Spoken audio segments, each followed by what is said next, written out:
What's up? This is Maculegio and welcome back to Alone in the Dark. Last time we finished Carnby's side of the story. Now we're gonna start with Emily's. And I guess when I try to do the continue option, it gives me, or it sends me straight back to Carnby's final chapter. So I guess I'm supposed to start a new game. So let's just go ahead and do that. Going to stick with the standard difficulty. And yeah, we're going to stick with the same settings. Previous autosaves will be deleted. Yeah, I think we can do that.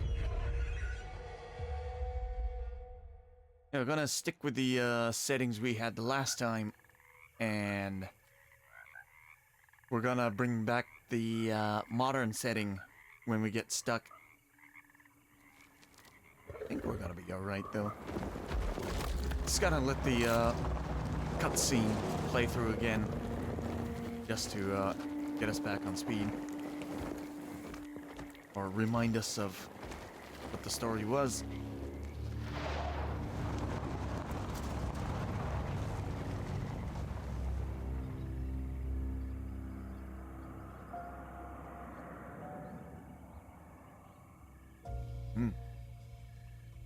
So, your uncle.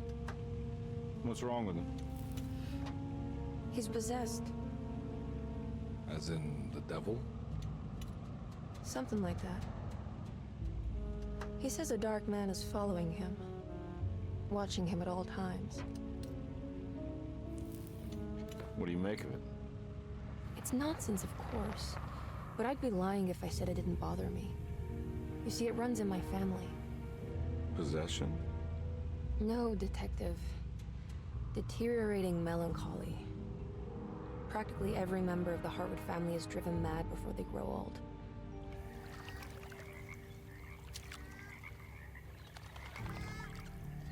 But Jeremy didn't kill himself. Is that why he's at your setup? Despite being convinced that he is truly possessed, he decided to put his last chips on Dr. Gray and his psychoanalysis, figuring he might stumble upon some cure.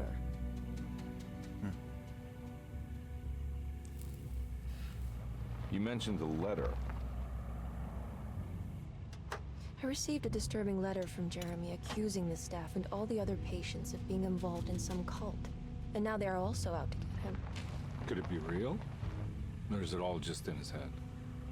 It's a story he tells himself, Mr. Carnby. Anything to avoid the truth. Which is? That we're all terribly insignificant. That people mean so very little to one another. That there is no one out to get Jeremy Hartwood because he isn't worth getting. Here we are. I'm not gonna spoil too much of the plot.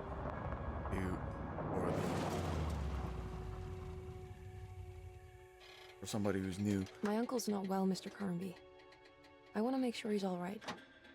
Then what's my part in this? You couldn't get a cab? I just wouldn't feel safe going alone.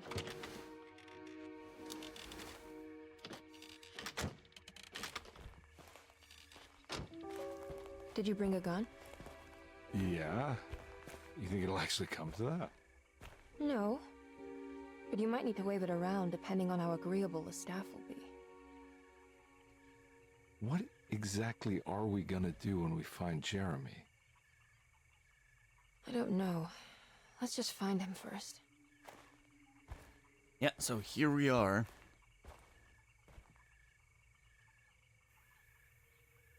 Last time we went with Carnby. So this time we're going with Emily. And to make things a little bit more interesting, we're going to aim for the achievement, which is not to use the healing flask during the course of the game. Well, we'll stick to it. We'll stick to that challenge for as long as we can. Hopefully, Hopefully I don't accidentally press some button I'm not supposed to. Yeah, maybe I should change the key bindings. Hello? It's so quiet. Where is everyone? This is a big place. Maybe they're on the other side of the house. Stay here. I'll have a look. Ooh. Emily goes in, and you choose her.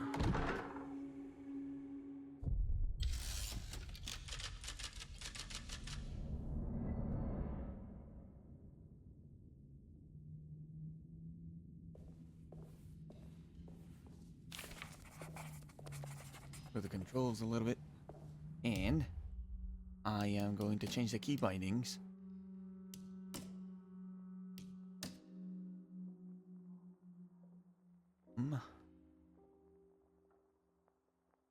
It. Right. Control layouts. Well,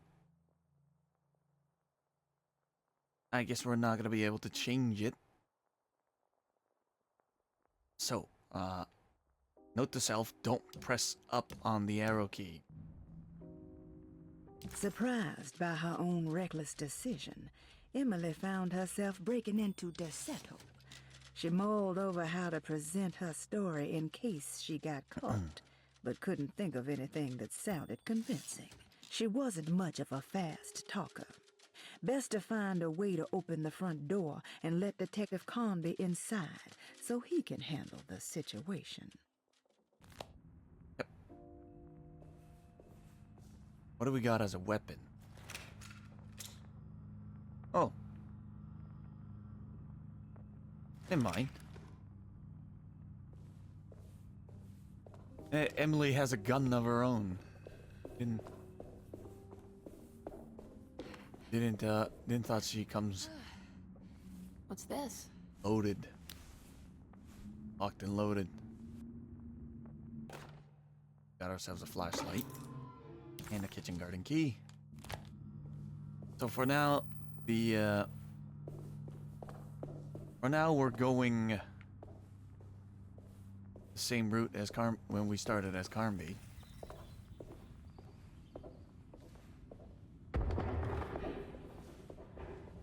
We do know that there are some differences in how the game plays out. Because we never found out what this. We never found out what that animal was.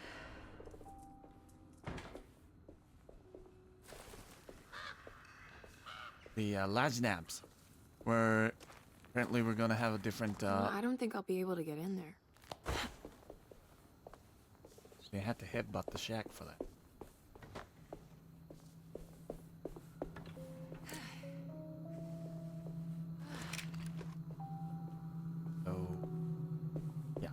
Keep an eye out for any changes. Hopefully, we will find something.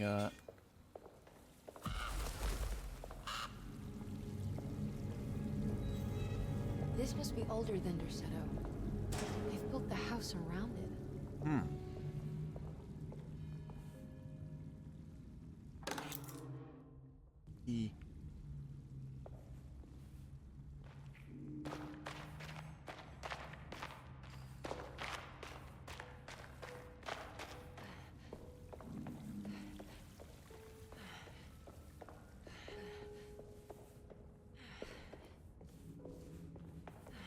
Basically, it's pretty much the same, at least in the beginning.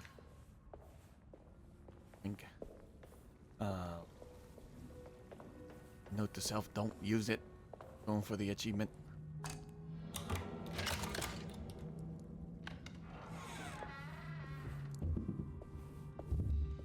The front door.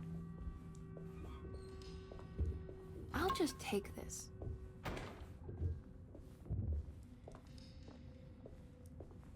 We ended up not figuring out what that. Not a clue. Every day your silence weighs a little heavier. It's been a difficult year for everyone, and many have lost all hope. I read in the papers about people suffering. I'm gonna skip the clues that we went through in Carnby's playthrough, and we find something new. I am going to let it play out.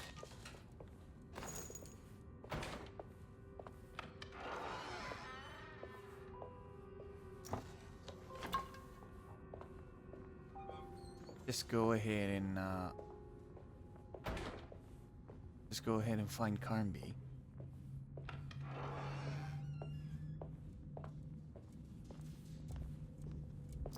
And let him in. And make sure we haven't missed any of the Legend apps here, because we don't get to come back.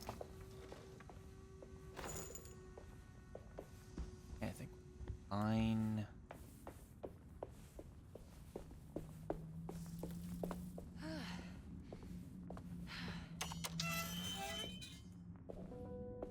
Go through the cellar first.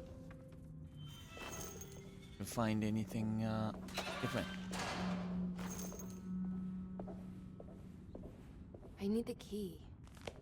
Bunch of pistol bullets though.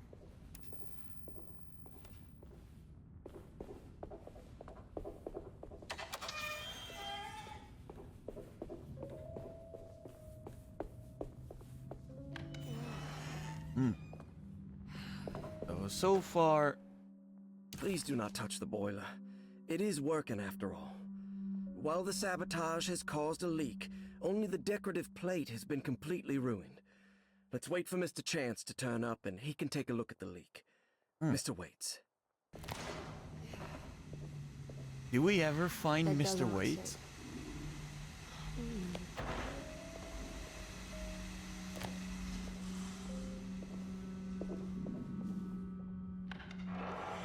No. He must be one of the, not sure if he was one of the caretakers or he was the external staff.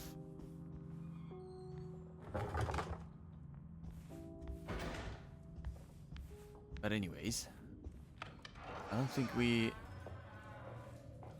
actually ran into him during.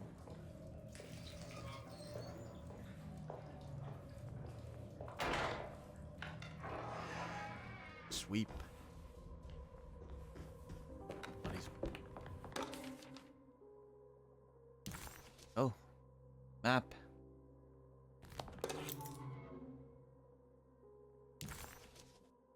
What's this?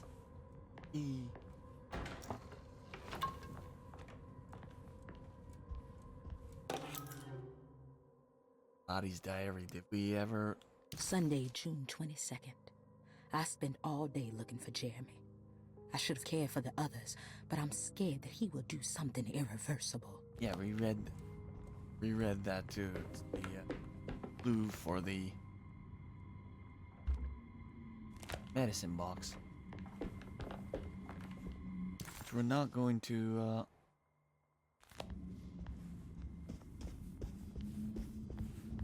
I need the key. or get that open.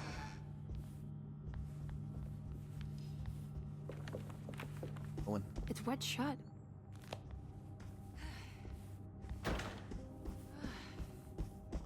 This is the It looks important. doctor's office, so we're not gonna be visiting it for a while. Just lower the ladder. Oh wait, we can't lower the ladder. Is that blood always there? Never mind. Oh, Hey,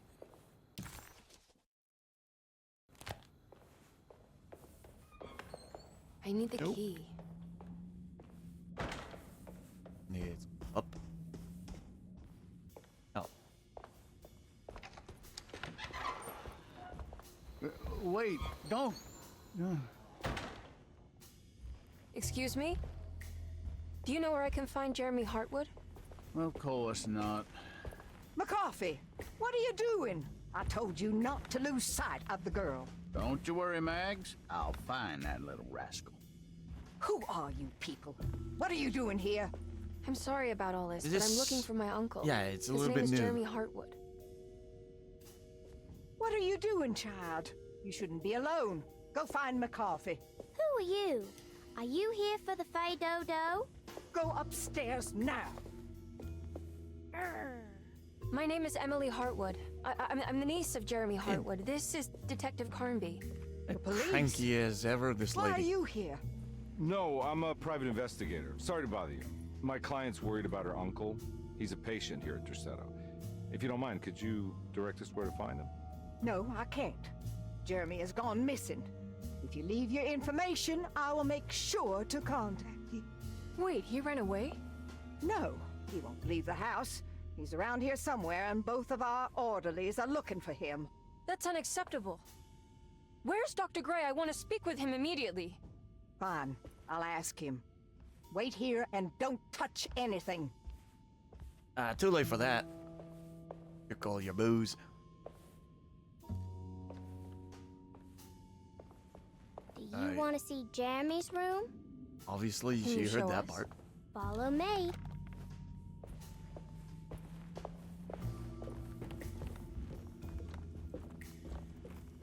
Yeah, the gang of patients is not here like the first time we saw this part of the game. Yeah, now it's starting to be its own thing. Thank you. Fuck was that? Strange kid.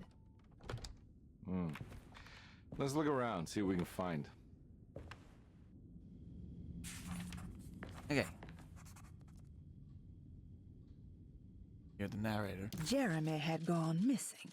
The housekeeper said the staff at Derceto was looking for him. But Emily wanted answers and demanded to speak to Dr. Gray, the man in charge. While waiting, a young girl offered to show Emily and Detective Comby inside Jeremy's room. The perfect opportunity to look for clues regarding Jeremy's disappearance. Hey. Let's see. What kind of stuff are we looking for? I've never been part of an investigation before. Letters, diaries, receipts, all sorts of notes.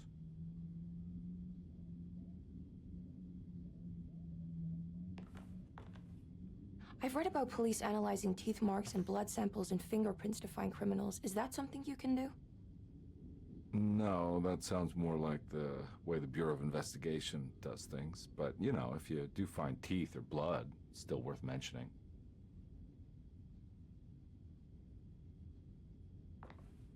Talk to him until he stops talking. We should talk to Dr. Gray when we're done here. He's the one who runs the hospital. He must know something about what's happened. Yeah, I just want to get a feel of what we're dealing with here first. Of course. Okay. So that's that. We're not gonna be able to open Jeremy's trunk here just yet. Gonna have to look for his diaries. Every night the dark man stands opaque at the threshold of my room, counting the days until my spirit spills out of my tired shape. Yeah, this one is seems to be the same as well. I'm just gonna go through. Yep.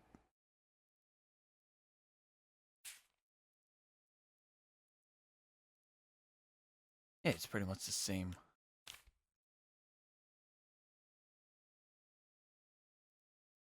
So, out of the people in the picture, we never saw these two.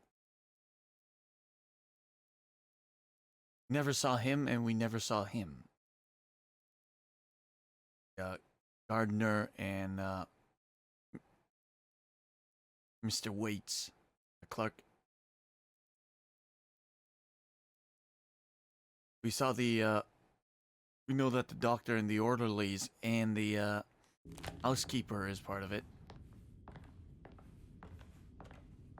Oh, we never saw the other two. I wonder if we actually get to see him this time.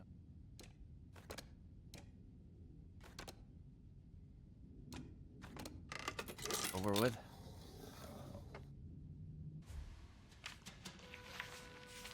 And there we go.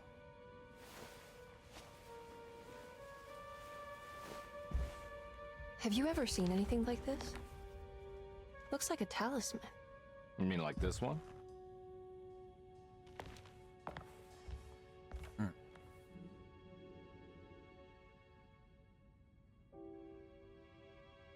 Can you find me a knife to cut the canvas?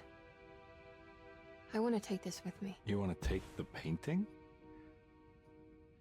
Sure, I'll find one.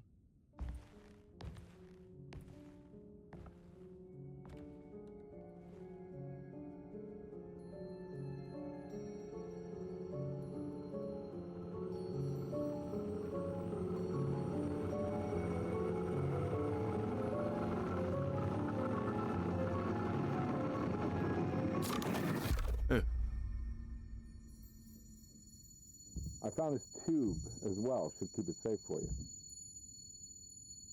Do you want to carry it, or should I? Miss Hartwood? Emily? I'll take it. Thank you. We're done here, right? I'm not sure. I don't know how to do any of this. Listen, I think we should talk to Dr. Gray. He must know something about what's going on around here. Okay. Let's do that.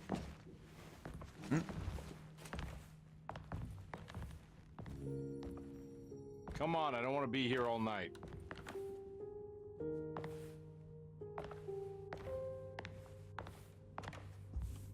Detective Carnby? Where did... Oh, here we go.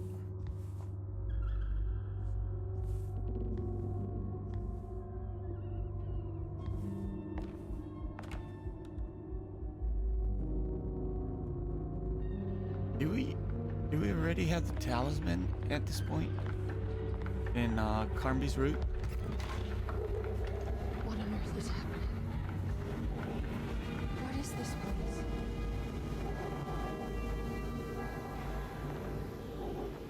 Okay, now that the monsters are going to show up, we're going to have to be careful.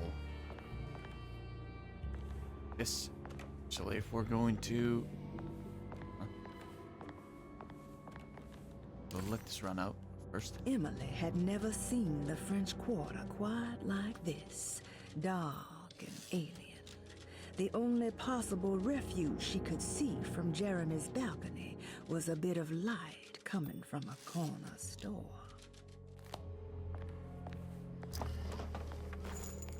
Hey.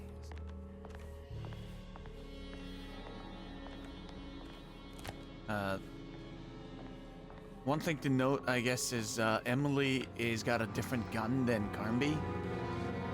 And she has one extra shot. Carnby, I believe, had a 6-shooter. She has 7.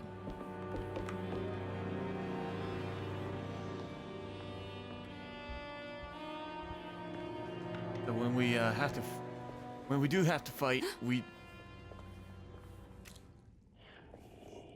do have some advantage.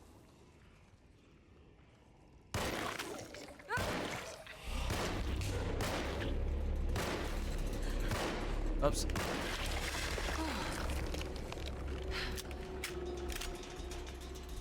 What the hell was that thing? No idea. She had killed the horrid thing. But what was it? And would there be more?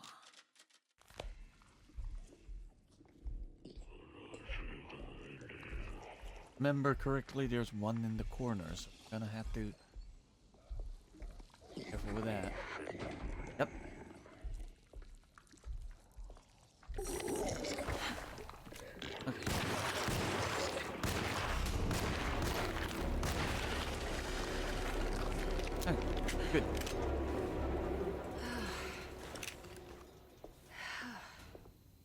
took care of that.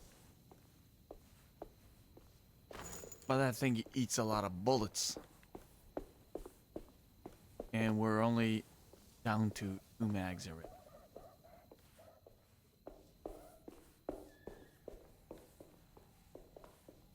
I'm assuming we're gonna be using a lot of bullets, especially if we're gonna try to survive without using I the can't go that way. drinks. Force that way up invisible wall.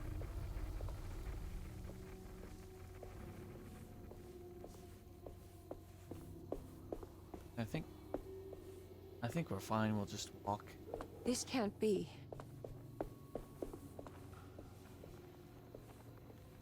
Run across to the corner store.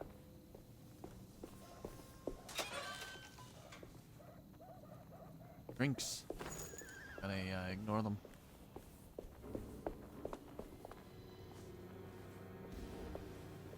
And here.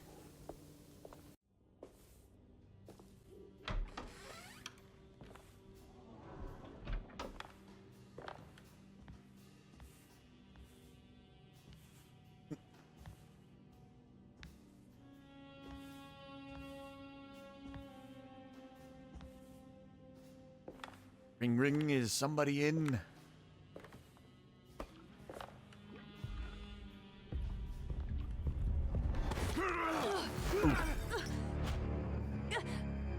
Emily, is that you? Baptiste? How'd you get here? I was back at Dorsetto. Looking for my Uncle Jeremy? Jeremy's your uncle. I didn't know. Why would you? You're still working at Dorsetto? Yeah, both me and Lotta stuck around. We're real orderlies now. You remember my sister Lotta, don't you? What happened, Baptiste? How are we here? You know about the dark man haunting your uncle? I'm familiar with his mental state. I think we all in his head somehow. Because these streets are real. They're not like on any map. Nah, this is like when you remember something, but in the wrong way. Do you know how to get back to Dorsetto? I'm not safe here. Truer words have yet been spoken, Mrs. Marcus. Don't call me that. It's Miss Emily Hartwood. There's no reason to call me anything else. I'm sorry, Miss Emily. I'm just trying to tell you like it is. This place ain't safe for no one. There's evil hiding in the dark. How do I get back? Only Jeremy knows how. He has this juju necklace guiding him. You mean this talisman? Just like it. He says it's been protecting him ever since he got it from Miss Jackson down the street. You know where it came from? Have you been there? I was there no more than 1 hour ago looking for Jeremy. Locked it up to keep the ghouls from getting inside. You can have the key if you want. Thank you. I'll take a look. Stay safe, miss.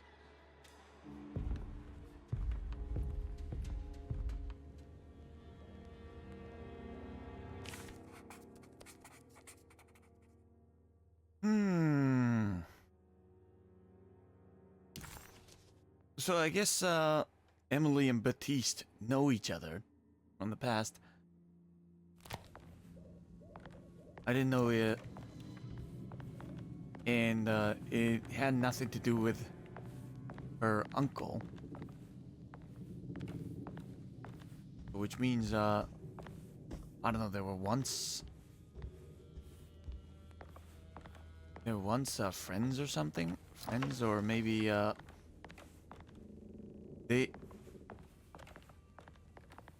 she worked in Dorsetto herself, or maybe Baptiste. Are you staying here? For her? For a while. Want to see if Jeremy shows up.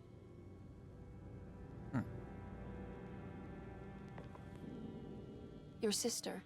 She also works at Dorsetto? Yeah, she the one who got us jobs. So they didn't work in Dorsetto. Maybe they were colleagues or something. Be careful, okay? You said it, miss.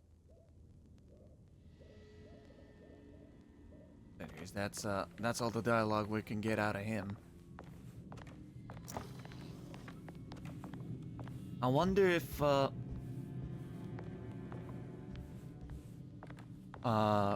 Emily's relationship with the rest of the characters will change the outcome. That'll be interesting to see.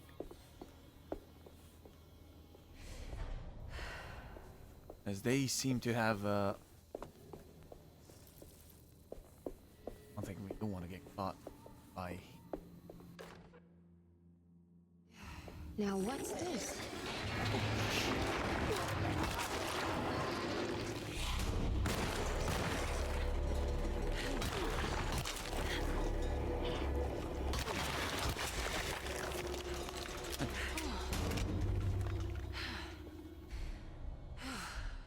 Need to. Gonna have to conserve ammo. In order for us to do that, we're definitely gonna have to avoid fighting him.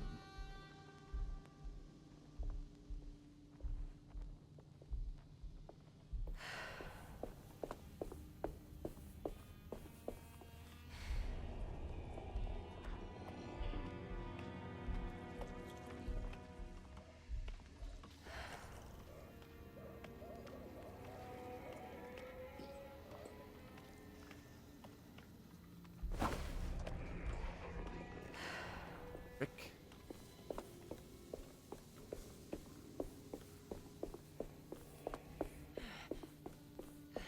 And we should be far enough for him to not notice us. Yeah, we're good.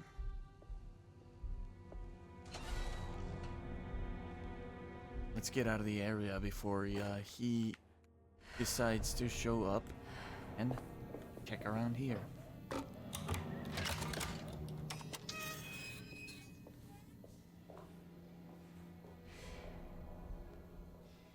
And there's two upstairs, if I remember correct.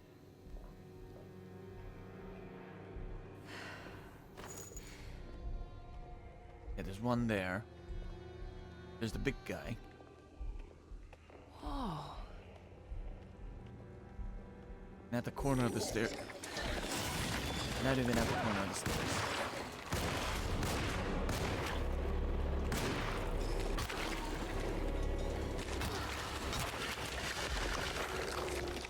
Nice.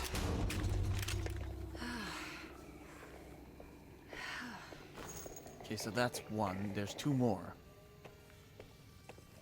I guess we could just simply shoot at him.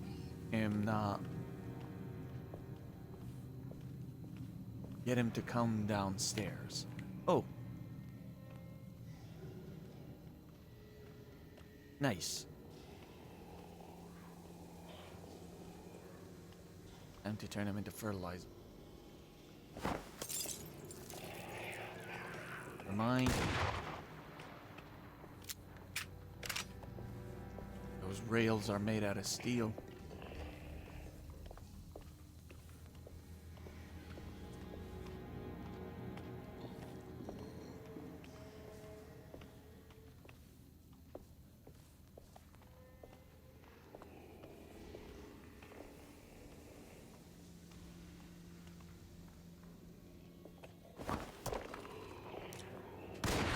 There we go.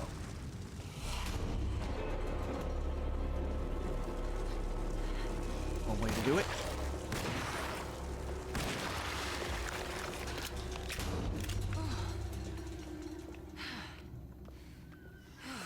On top of that, he has a much faster reload, which is always welcome.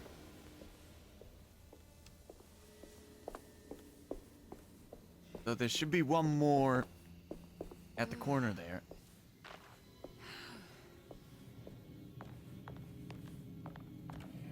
Gonna have to. I don't want to fight him here. Hello. It was much closer than I thought he would be. Alright, come on.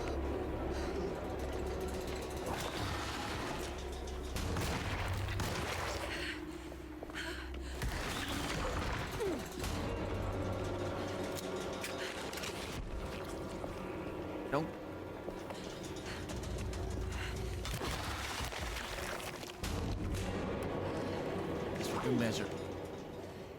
Okay.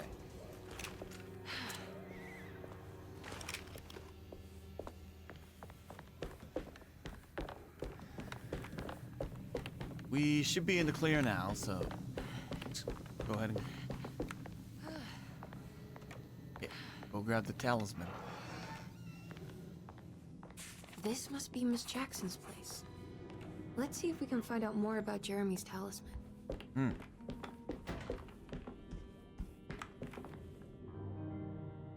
Can't open it yet. So we're gonna have to put the talisman. For that, run this. Oops. Emily found this waking dream disturbingly persuasive. If this was Jeremy's world, what did that mean? Was the Hartwood family suffering a literal curse?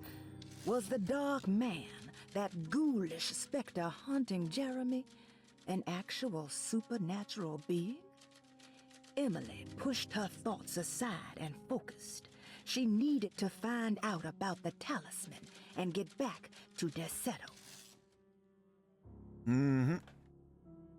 And that's exactly what we're gonna do with the talisman here. Yeah, It looks exactly like Jeremy's talisman.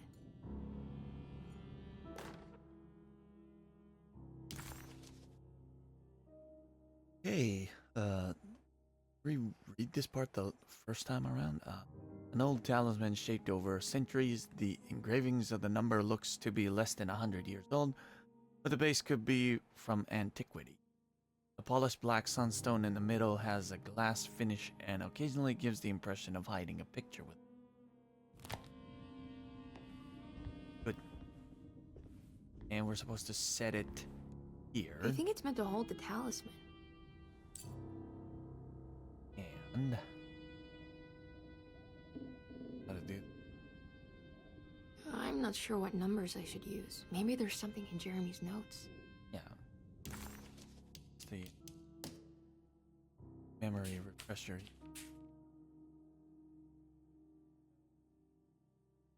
So the first one is 358.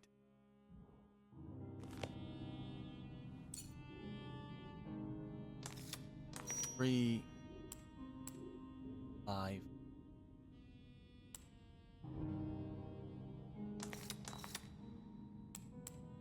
Three, 5. There you go.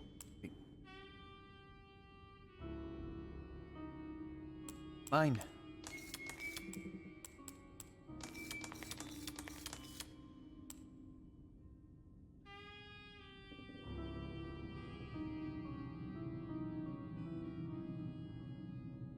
E5. It should be to the arrows. 3, 5.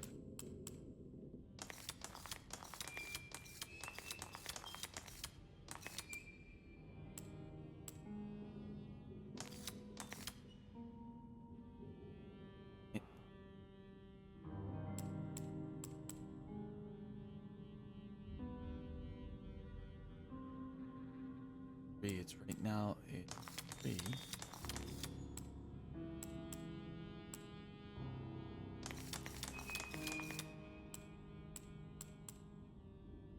Wait a minute. Why am I stuck? I did this before. Yeah, 358.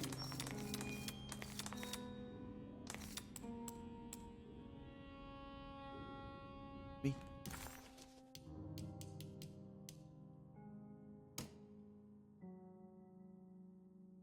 Yeah, 358. Starts with 358. Where was I supposed to?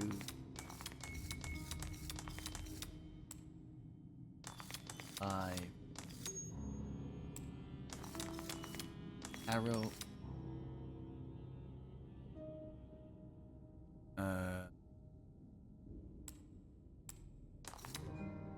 The arrow should be pointing at the destination.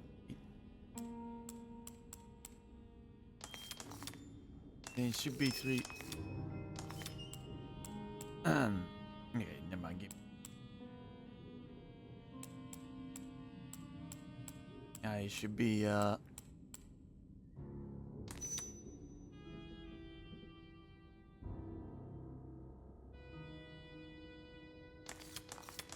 Was I doing this backwards?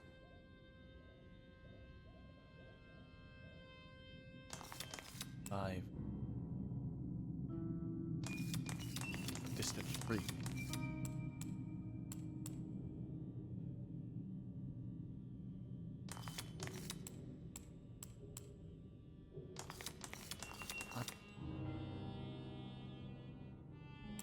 That's 3, 5. Nope.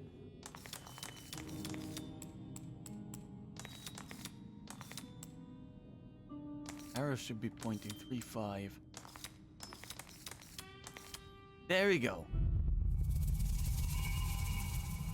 What's that picture in the glass? Where is that? That took me way too long for a second time around.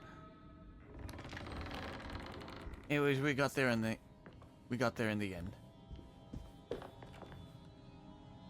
Good to see you again, Miss Hartwood. And we're back. Mrs. Thompson told me you were here. She also alerted me that you brought a detective with you. I'm very curious to hear what this is all about. You don't remember me, do you, Miss Hartwood? We met at your family's house in the Garden District, when your uncle was about to be admitted under my care. No, I remember. Sorry. I'm not really feeling well. Oh, well, in that case, have a seat. Let me make you a drink. I don't seem to have made much of an impression on you. On the other hand, I can vividly recall you and your parents. Because of our cheerful disposition, I'm sure. You are far too intelligent to think that. You come from a joyless family, Miss Hartwood. The only amusement I took from my visit was discovering that the young lady's drink was an old-fashioned. Very astute. Is that supposed to make you seem attentive or intelligent? Whatever you prefer. Are you ready to tell me why you are here, Miss Hartwood? And why you brought a detective? I received a letter from my uncle. He seemed certain that he was in danger here. If I find out you're treating him badly, I'll be taking him back with me to New Orleans. Really? Is he going to live with you in your tiny garçonniere? That would be a spectacular way to ratify your spinsterhood. Because you are well aware that your father would never let him back in his house. No, I have it. Maybe you can bring him back up north. You've been wanting to move back for quite a few years, haven't you? You always preferred your mother's side of the family. Jeremy is free to leave with you. I won't object. However, there is one problem, as you might have learned. He is, in fact, missing. Do you know where he could have gone? No, I'm afraid I don't. I have my staff looking for him. I'm sure he will show up eventually. Especially if he learns that you are here. He is quite fond of you. What can you tell me about his condition? I never heard a proper diagnosis. What is your medical opinion of him? Well, let me think. He is an anxious man, depressed, even. He suffers from a perceived lack of order in his inner and outer life. He constantly complains about events not presenting themselves according to their divine nature. And the Dark Man? Hard to tell if it was ever anything specific. Jeremy uses the Dark Man as a psychological scapegoat to avoid facing the truth that he is in any way at fault. You don't think there can be any truth to the Dark Man's supernatural existence? Why would you ask that? Can we ever be sure? If the Dark Man is some sort of evil presence that is in possession of Jeremy? Well, I assure you, any evidence that you experience supporting that claim is purely delusional. Don't get caught up in mass hysteria, Miss Hartwood. You wouldn't want to take your uncle's Don't take away my place in drink, this hospital, would you? I'll be leaving now, Doctor. I need to keep looking for my uncle. Do so, Miss Hartwood. I'll let you know if he shows up. Okay, he seems to be much more straightforward being Detective Carnby. God, I'm glad to see you. I was afraid you had left.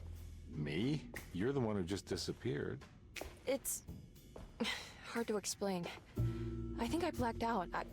It was like I went somewhere else. It's okay, miss. You're clearly upset.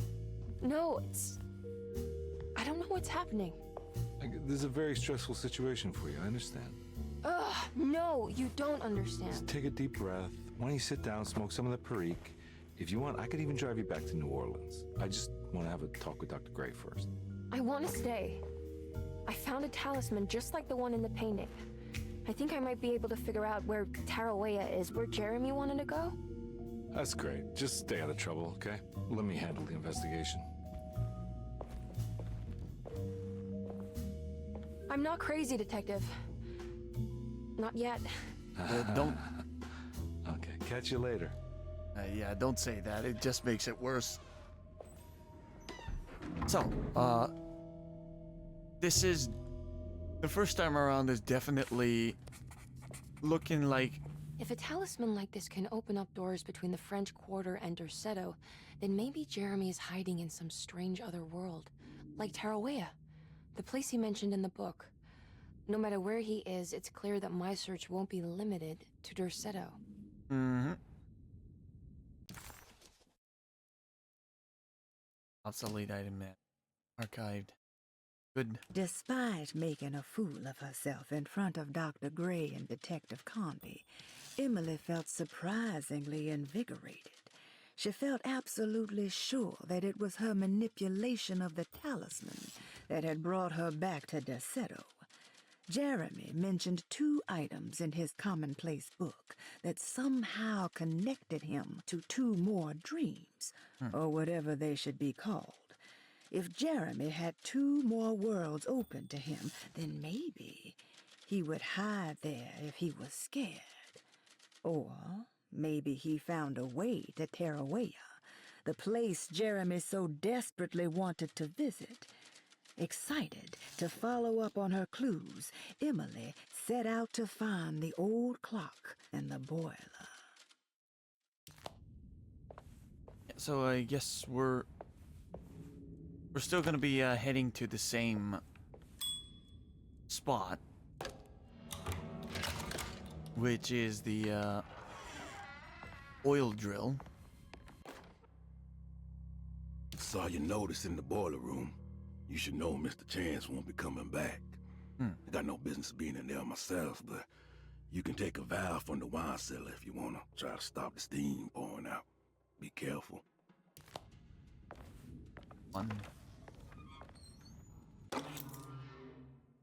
Key 6, that's the writer's... Not the writer's room, it was the artist's room, right?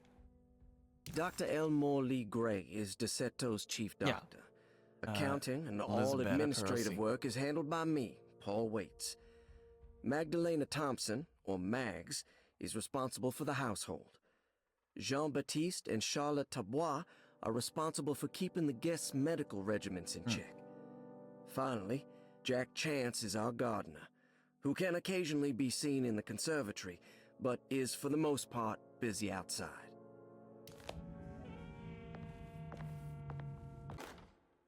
Paul, you're right about the plates on the boiler and the clock.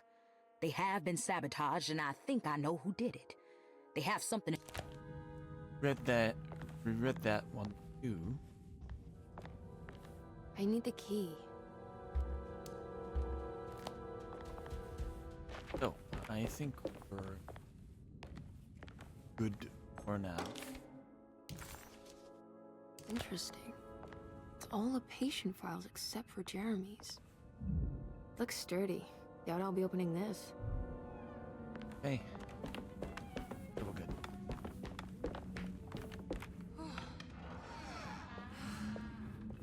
Done here. Now we're gonna have to go to yeah. I think we're gonna be going to Perosi's room. Yeah, we're gonna be gathering clues in the kitchen garden.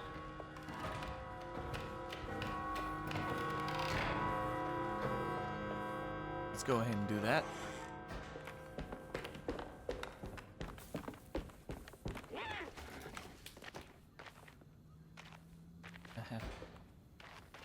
Go downstairs and grab there.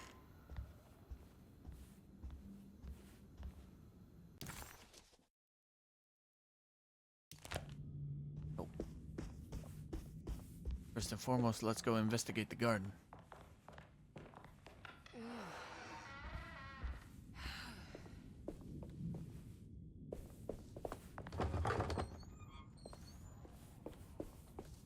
Door is locked to begin with this time. What's that stain? Looks like some kind of rot.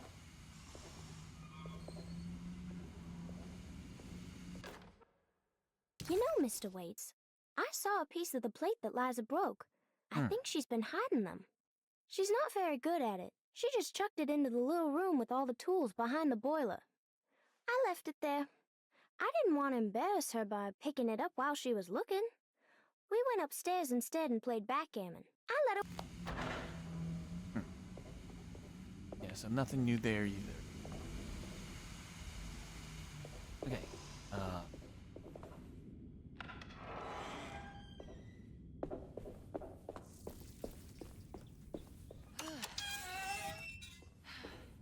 Forgot if Batiste's key works here. I need the key. Nope. Guess we're going to Rosie's room.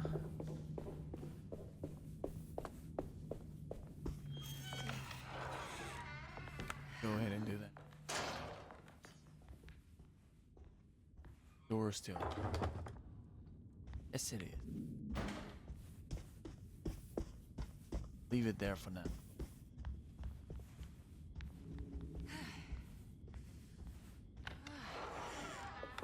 Start heading back.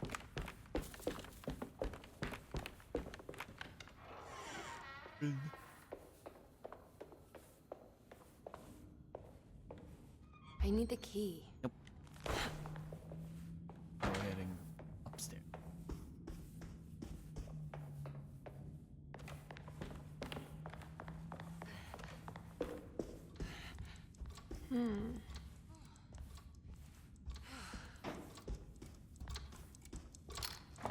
This must be the clock mentioned in the commonplace book. We had to... Yeah, we had to solve the puzzle in order for the clock to work in the first place, didn't we?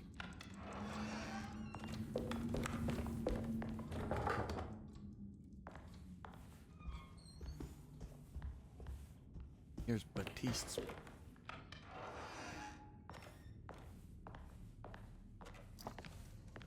Anything worth mentioning?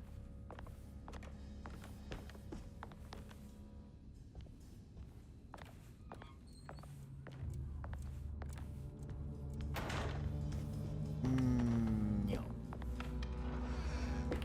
Let's go ahead and go to Perosi's room.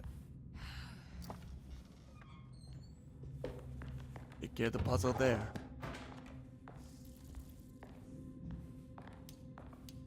Nope. What a strange but beautiful room.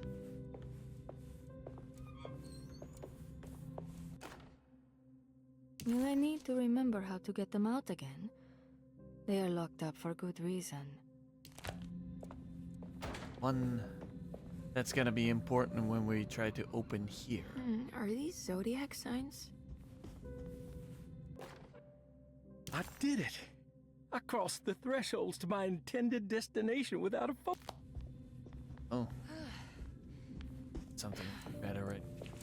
The Astarte Artist Colony. I'm pretty sure they had a Mardi Gras crew called the Pirates of Pontchartrain when I was a child.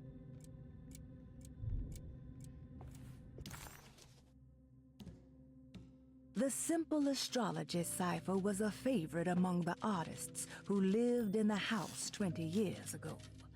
They easily turned into numbers when needed, but also acted as signatures for the members, as there were only 12 of them.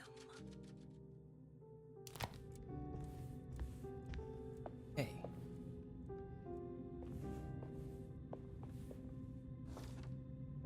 There's some aggressive-looking rot on these paintings.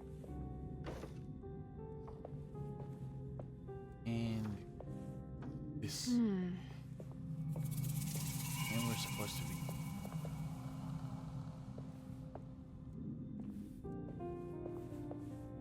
William Marks, Franklin Most.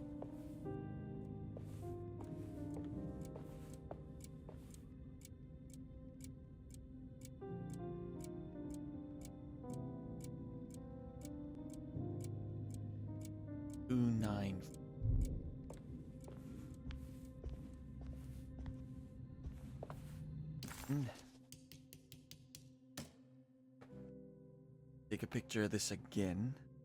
I think I deleted the original one. Oh, nope. Never mind. It's still there. Okay, 293.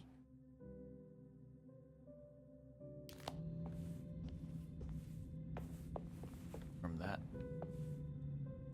Mark's friend. Ignore.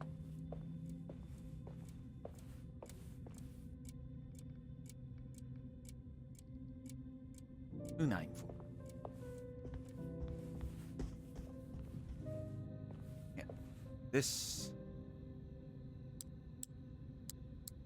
2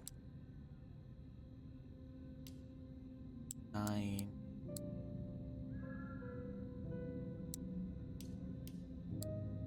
down. So it doesn't really matter. 9. There. Here we go. One of the broken plates.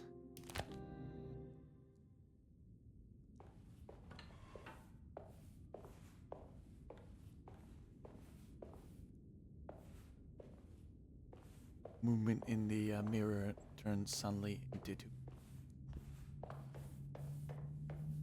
Okay, now we gotta head downstairs.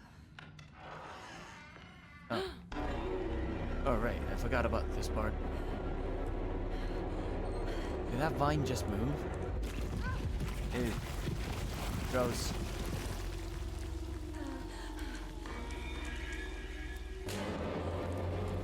And yeah, I think we're gonna crush it.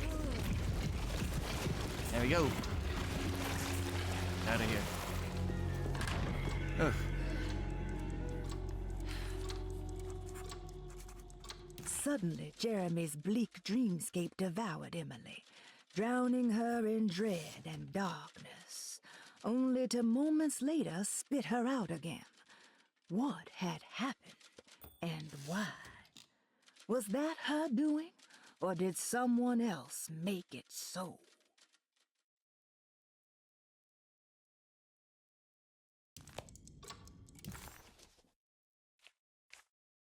Either way, we made it out.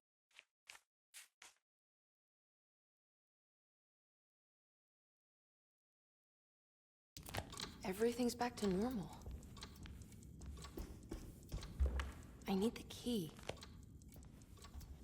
We're supposed to be able to use that key for the library. Yeah. Library. So let's go see if we can get that gun at it. Great.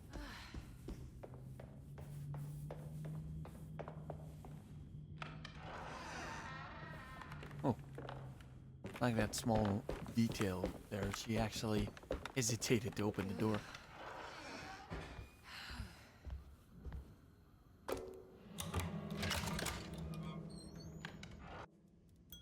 Cover is open.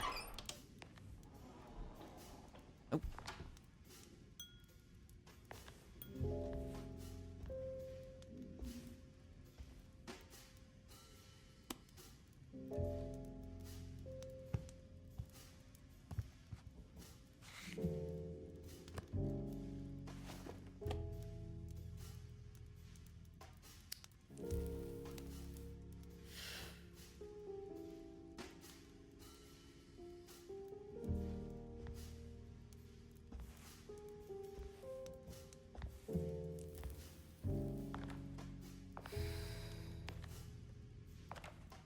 Good evening, Miss Hartwood.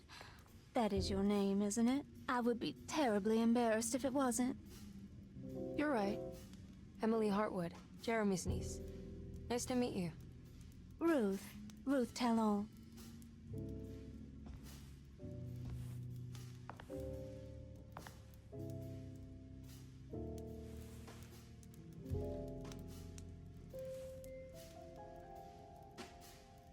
Is that Perique you're smoking? How terribly quaint. Maybe so, but I like it. Would you care to share some? That smell is making me feel very nostalgic.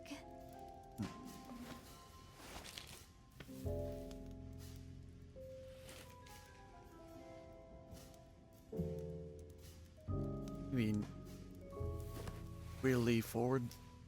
Huh.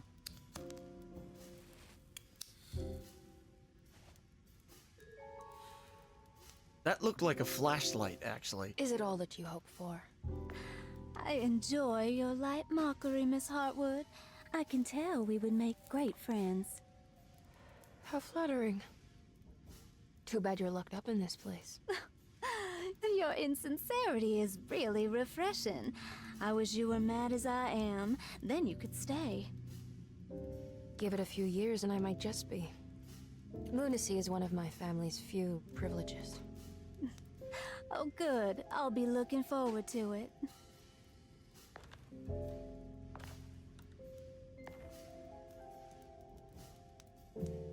You don't know anything about what happened to Jeremy, do you? Everyone here is really strange, and it's hard to know what to make of anything you hear. Occasionally, it sounds quite exciting, though. Good versus evil and all that. I'm sorry, but I don't think I have anything useful to share. It doesn't matter. Thank you for the much-needed break. Bon voyage.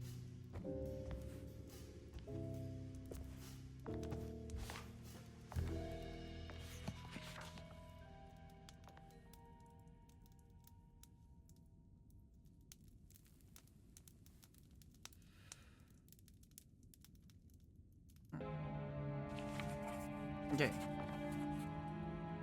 Emily felt surprised by how much she enjoyed the company of Ruth. There was something familiar and friendly about her, like they were old friends that simply forgot about each other.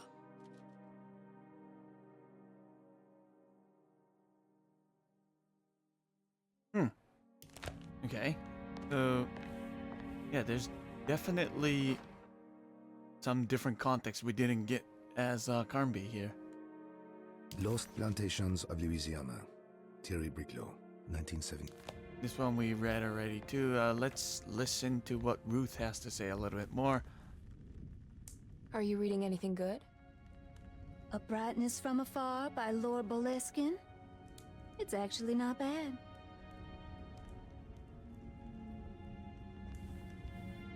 You know where Detective Carnby is? Oh, you don't need him. You're doing fine. And third time's the charm, dude. Interesting to say about I should probably go. Until next time, Sherry. Nothing too important about the objective.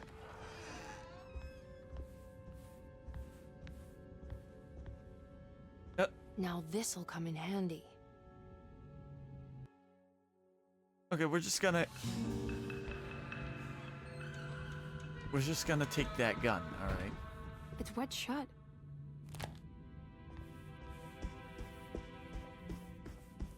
Ever. Oh. Okay. That shocked me. I forgot what were we supposed to do here. Yeah, there's something there. Let's grab it. Bolt cutters. Nice.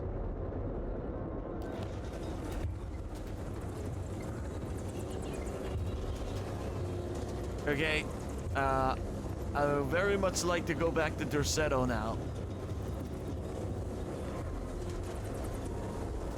Let's get out of here. Oi. Oh, there we go. I don't understand what's happening.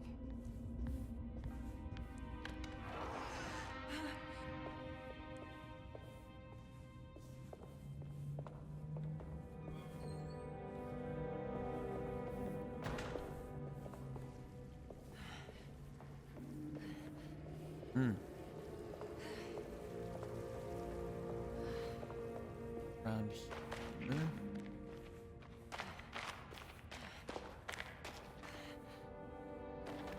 No.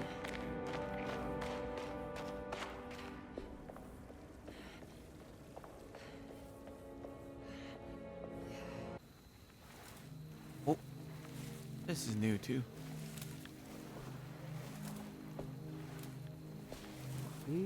Misaki nante mwen, Munka misaki nante mwen, Men le anjeni man yo deshena.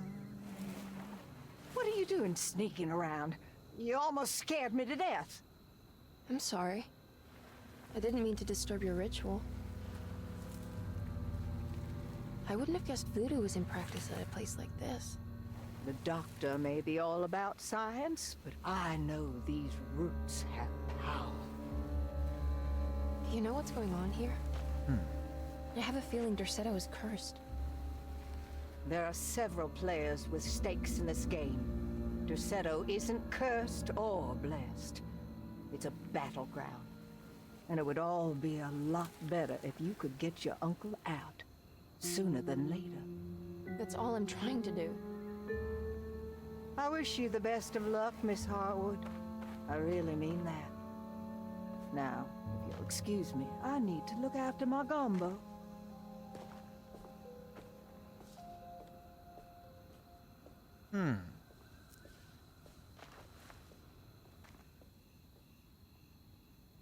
Hey, that's a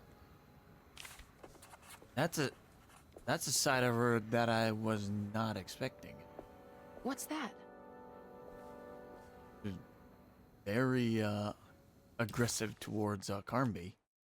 The housekeeper buried something in the flower patch beneath one of Dr. Gray's windows. She was singing in some Creole language, performing a peculiar bourgeois voodoo ritual.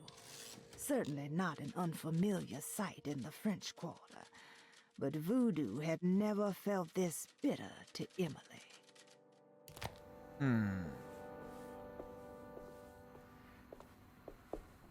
Interesting. First, let's get this ladder up there. Yeah, there we go. There's the bolt cutters here.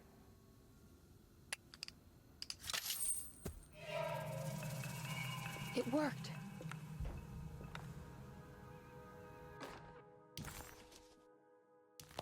Now what's this? Gonna be needing this to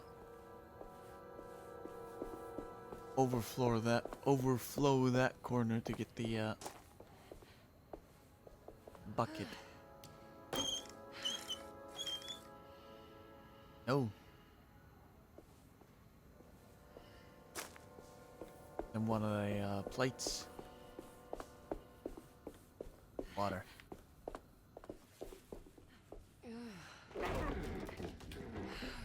Hello.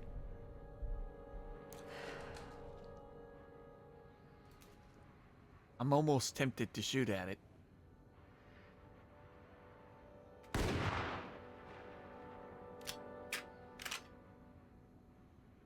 Nope. Didn't do anything, but it's not going away this time. Even with the light.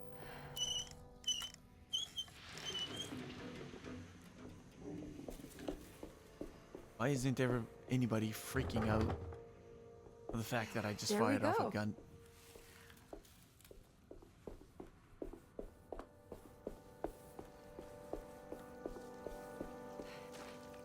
Okay, this is where we dug up the cat or something like that in Carnby's.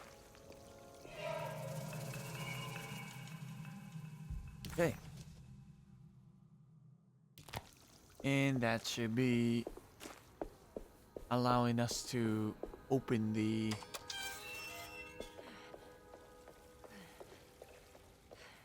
No, not the,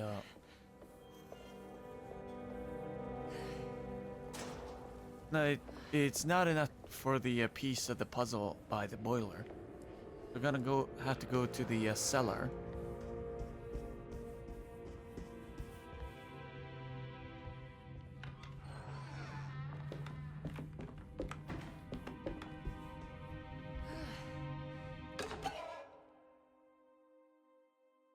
Oh, it's a Lasnab. Oh. Well, that's for vagabonds. There are many ways to cross a threshold. The easiest one is being invited. A door swung open, leading you inside. Another is sleep, hypnosis, or even sudden fright. There are those who fold spaces that challenge Mobius, or jump through angles that defy Euclid.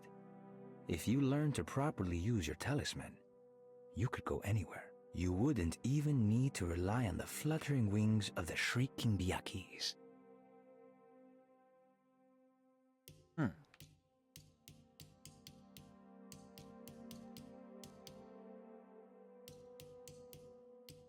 Hey.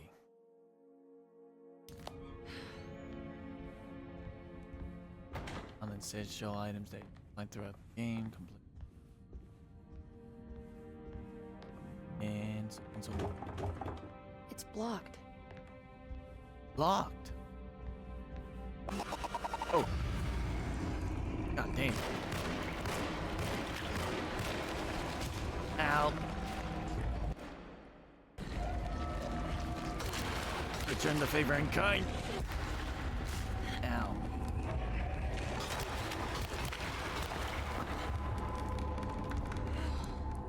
Are we good?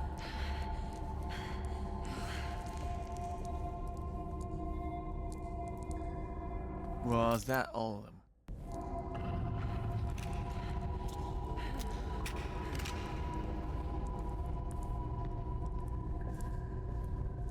Yeah, we're gonna be relying on the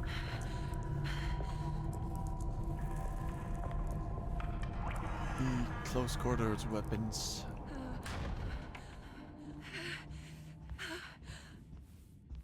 Much more. Okay, that wasn't so bad.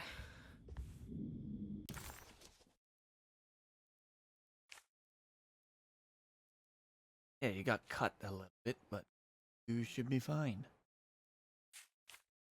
The boiler room we go.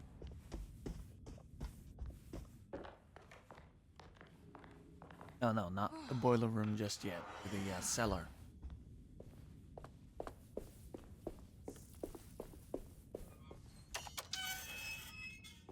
And we should be able to find another. I need the key. Never mind. For some reason I thought it was the bolt cutter, right? Locked. It's another one of those plates for the talisman. It's also broken and missing some pieces. Hold on now. Is that not working? Is it for the clock?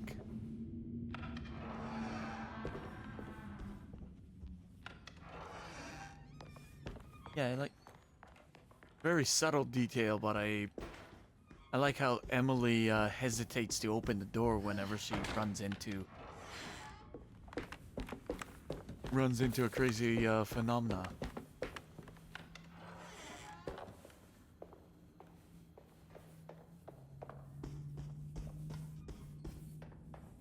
And lock.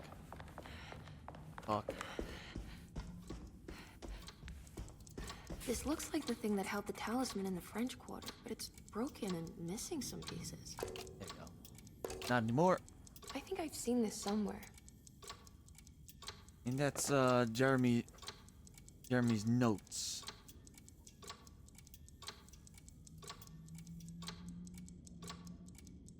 Yep.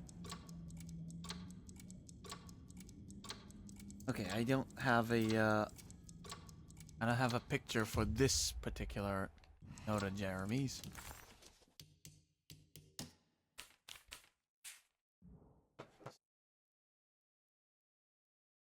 A picture of it now.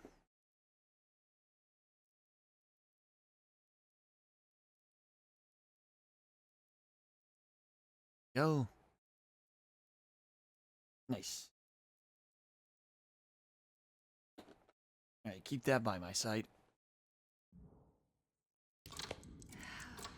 And let's do this again.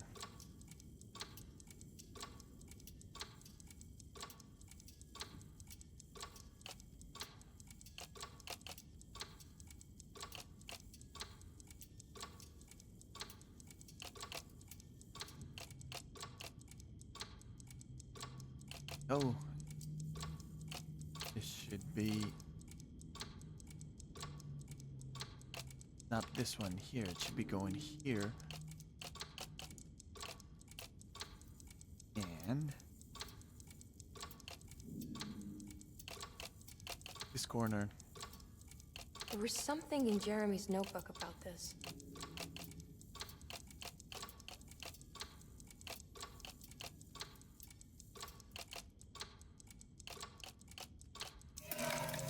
There we go. Did it break? The clock just stopped. And now that's there.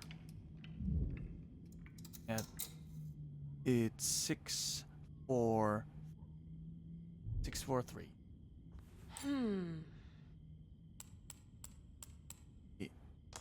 The big one goes to 6, goes to 4, and 3. Where's the arrow? Oh, yeah, there. 643. Good. It's Man. showing me something.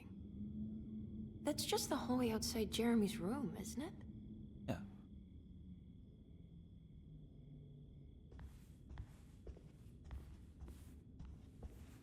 Didn't this take us to the oil drill the last time?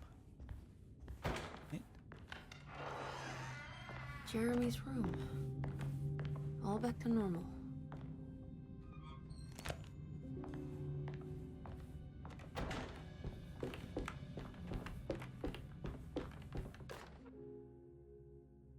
Emily's here.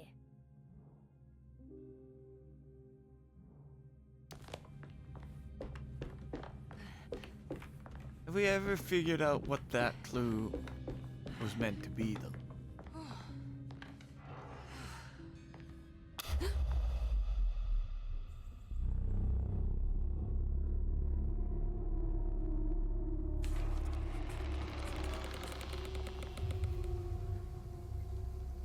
Yeah, Emily deserved a sense of triumph, but she was too on edge to appreciate her success. There was no reasonable explanation why the talisman let her open up this other world. Was this really happening? Or was this somehow all in her mind? There was no time to question her own sanity.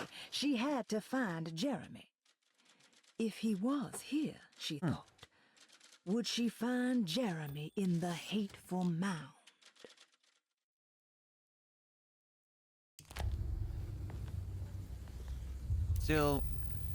We're still heading to the hateful mound. Yep.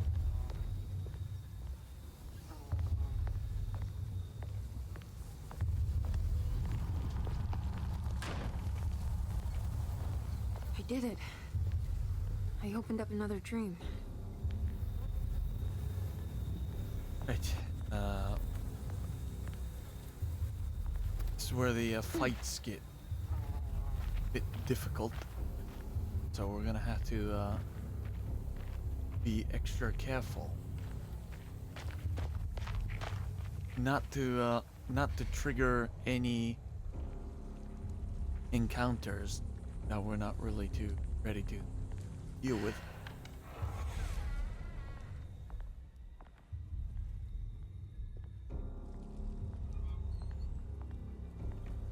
You'd be in sneak mode by default. May 1923, Monday. All okay. Ready for delivery. Is Nothing new there either.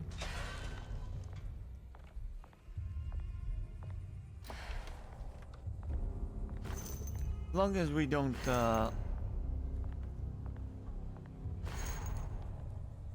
push ourselves too much, we should be able to blaze through it.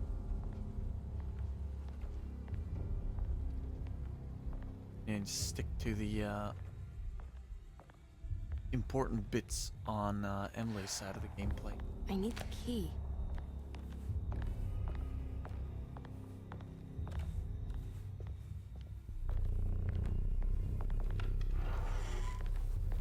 Alright. Back outside.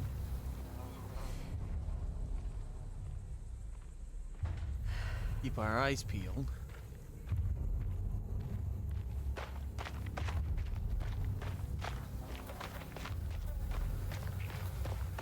So we don't get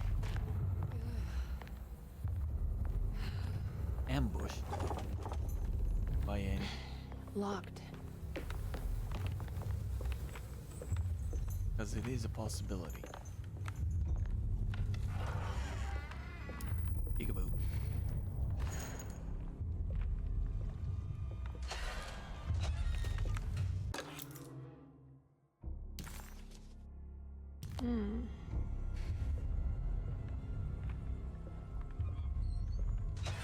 Here.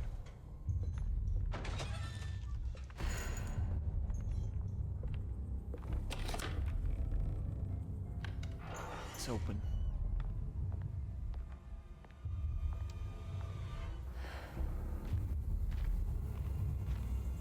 When we go upstairs. Oh. Got to repair it.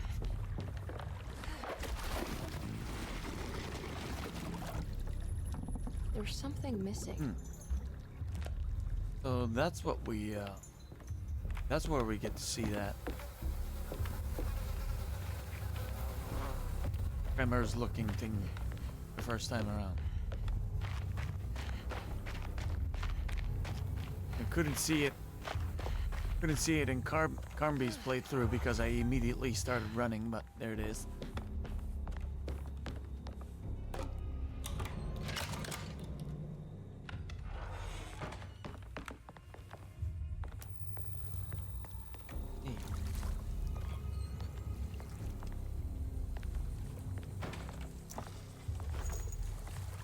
That thing won't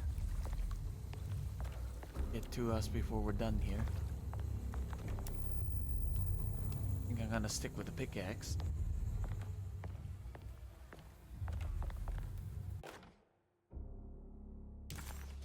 Fever. Here we go.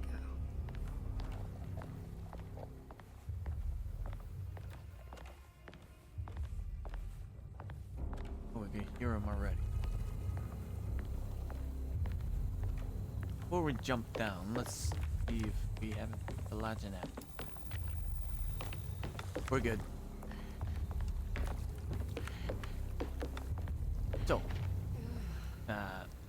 best be prepared. There's a fight waiting. Yep.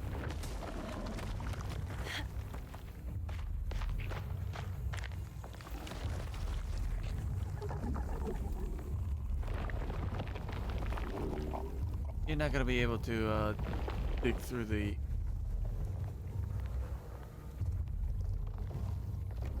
hello. Go. And go ahead. Have that. Fine.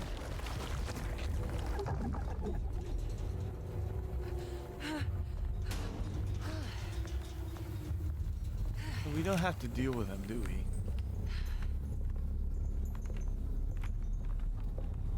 Never mind. I'll leave him there. It worked.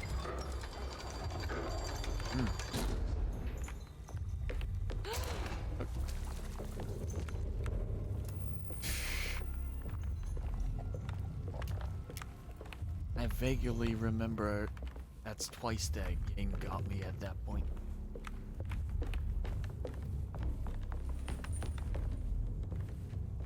Okay, yeah, no reason to, pause. Just keep going.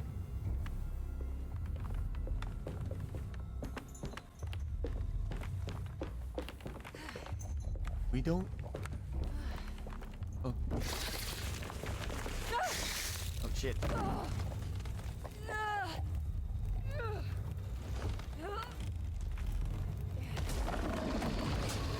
Alright.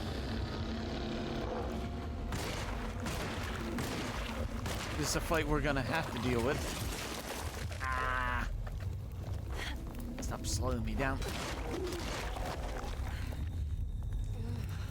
Kill him.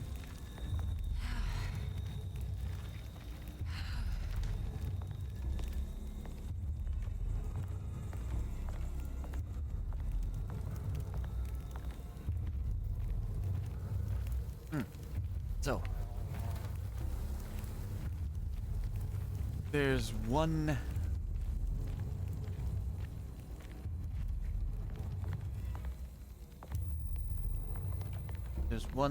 enemy inside one of these cabins.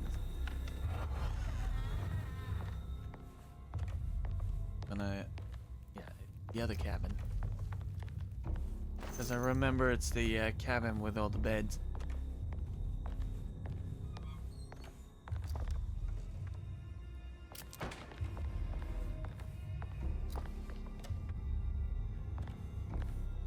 We're walking here loaded.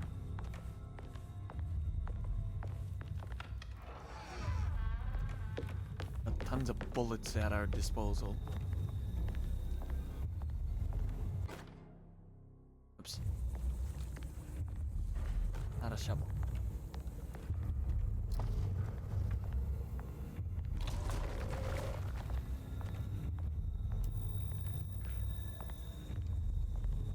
Can't enter this shack.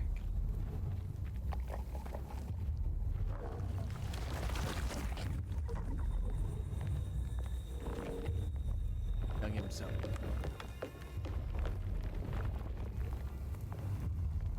He's gonna try to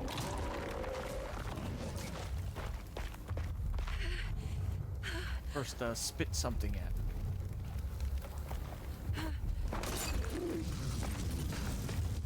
Use that time to... There.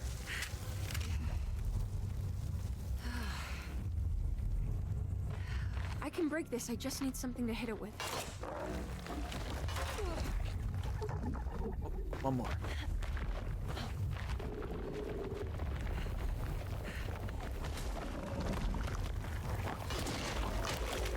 Hit him too. Oh. Fatality. Good. Door.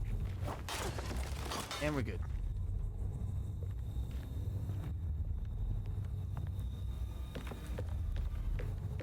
And there's a, not this part yet. There's a sneak section coming up where we're going through a maze while those guys are digging around.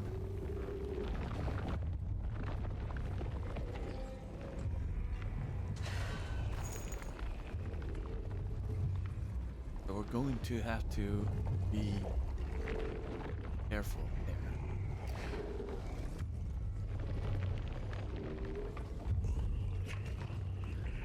He's not gonna bother us.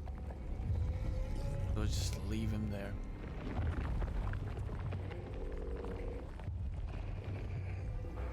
Here we go.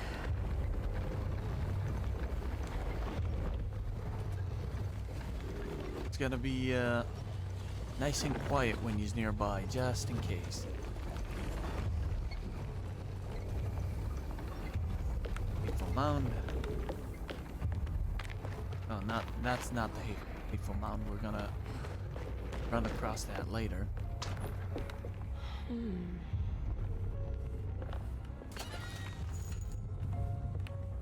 Bit of a look around.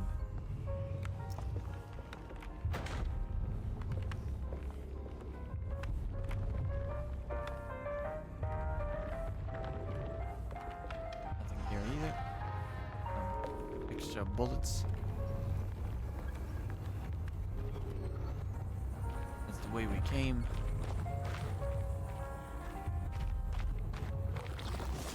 Good, and he's not coming out of the way.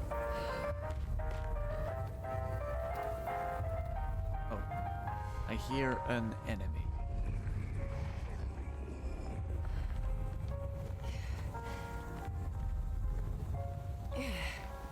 So that sounded like that humanoid. Unless we accidentally trigger him, we're going to. As I aforementioned.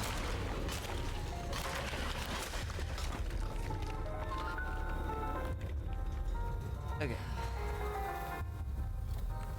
Threat disposed.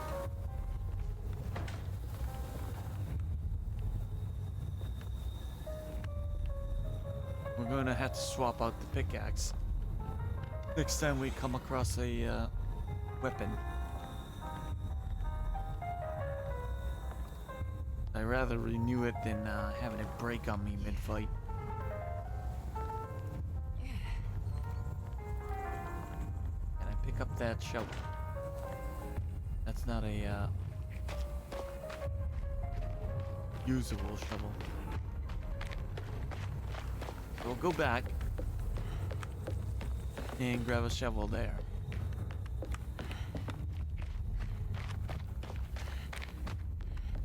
There we go. Thank you. Stuck. Oh no, I'm stuck. Yeah, that's bad. That's not good. Can I get out? Thank you.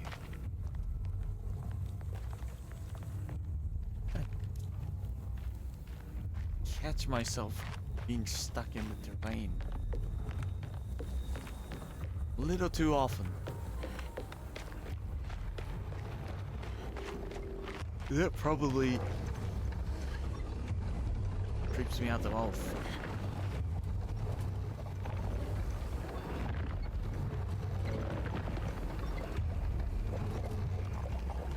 Okay, does he know I'm here? Yes, he does. Ow.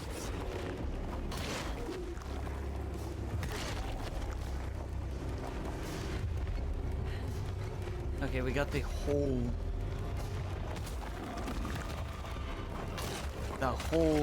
nest aware of us. Not anymore.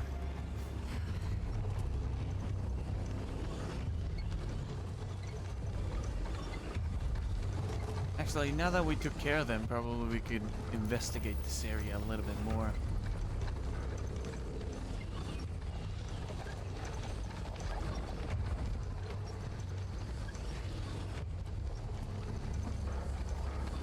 I'll need to learn not to get hit too many times pretty quickly, or this is gonna be a short challenge for trying to get the achievement.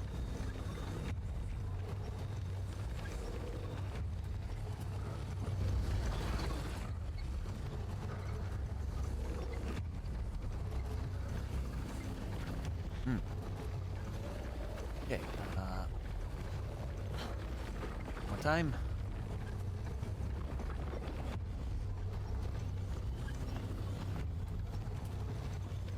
Replace the... Damn it, there has to be a way to get to the other side.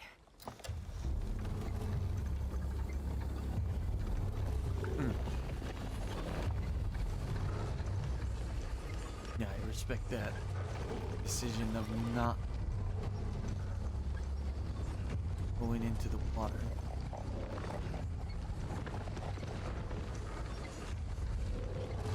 What's over here? Still doesn't know we're here. We're fine. Oh, now he does. Fuck off. Ooh. Okay, here comes the other one. I'm just gonna ignore you. Bye.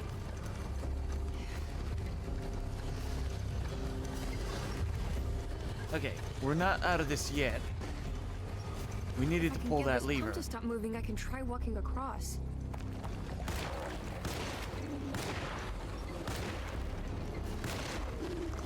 Okay.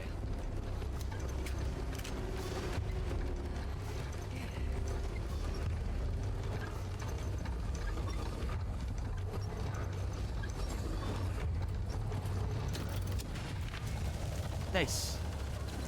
That caught me by surprise. But we got there in the end. The pump has stopped moving.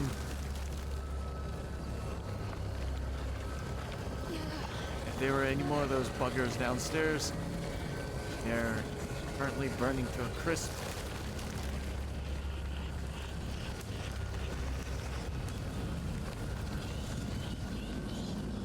And we're just gonna slide down. Now what? In order for us to do that, I need this.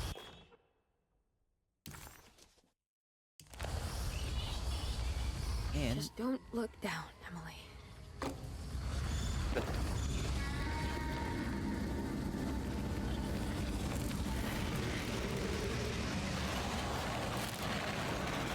Good to know. Good to know you've been working on your arm strength. Nice. Good. And we could just keep going from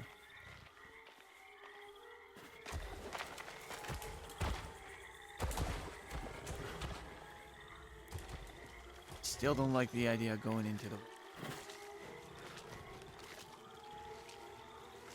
one again. There. And there's him. Be quiet. Good.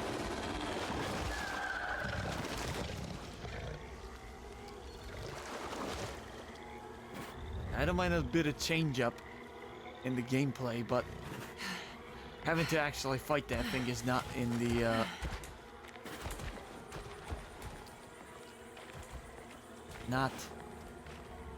not in my idea of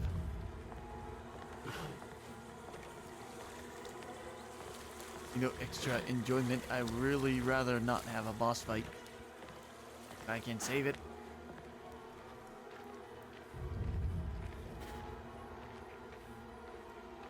Because that thing might be the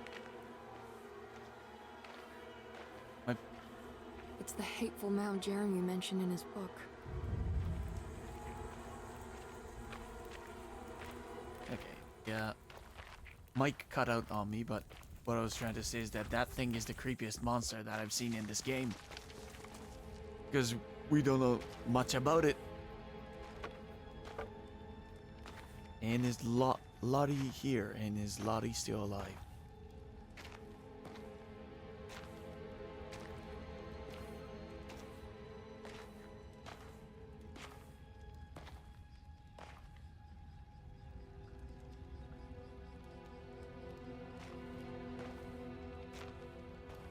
Lottie, you here?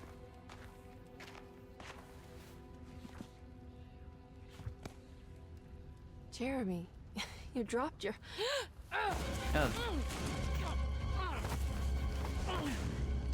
Mrs. Marcus? Get off of me! What are you doing here? Trying to find my uncle. Jeremy is your uncle? Could you please? Thank you. And it's Miss Hartwood. You don't remember me? I remember you, Miss Dubois. I met your brother, Baptiste, earlier. I suppose he hadn't found Jeremy either then. We spread out to find him. Can I have this? I'm trying to get to Tarawea. Fine, believe the rest. I just want Jeremy to come looking. Uh-oh. We have to leave before it comes inside. What? Where? Come quick. That's new.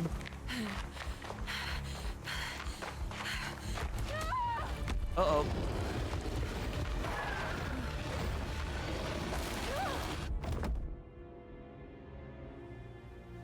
Oh, god damn my soul. Huh. Good to know that we don't have to fight it in Emily's route either. I'm back at Derceto. Lottie was being pretty resourceful. Yeah, no wonder she was able to escape it. But it still doesn't answer how Lottie and Batiste was able to leave without the talisman. We might...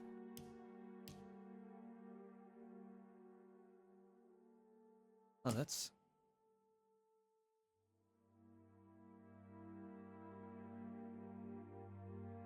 When I Get Back. John Marcus, 1918.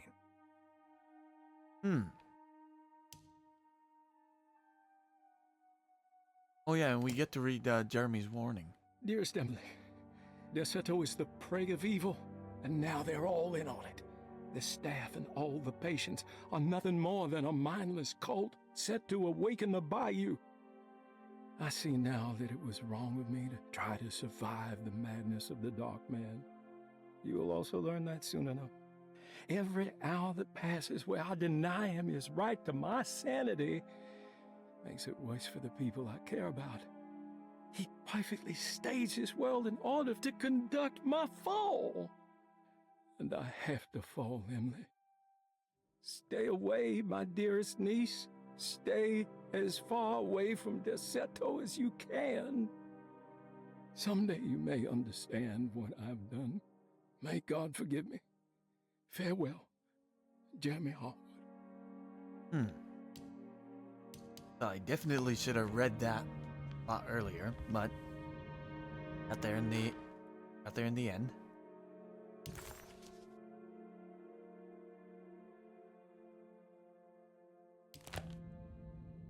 And Reflections on the Power of the Verb in Certain Texts by... Okay. We got all that. Good. It's wet shut. The drawing room. It worked.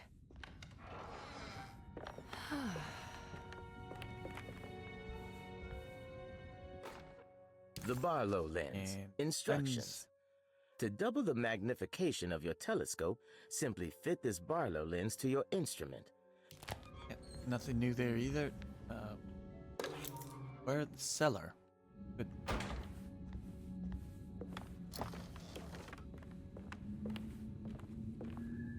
Nothing. Just two. So we're good here. Okay, let's get to the cellar then.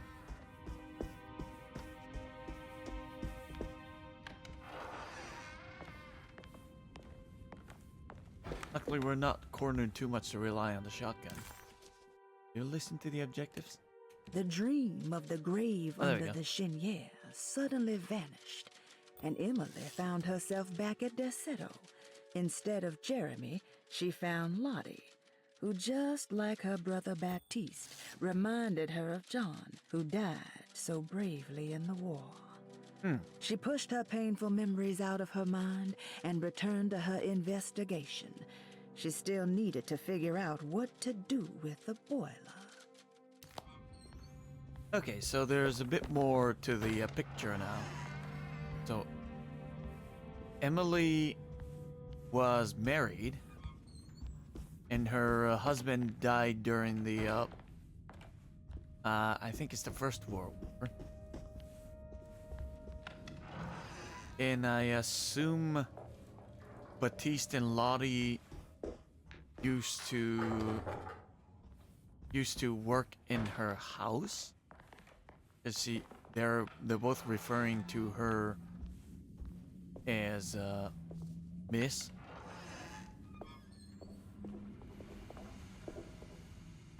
Interesting. More there's a bit more context. Build the story here. Still, Jeremy's warning us that they're all in this. So we're not... We can't trust them.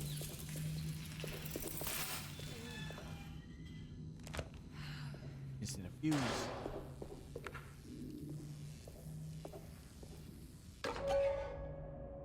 Switch. Use that to...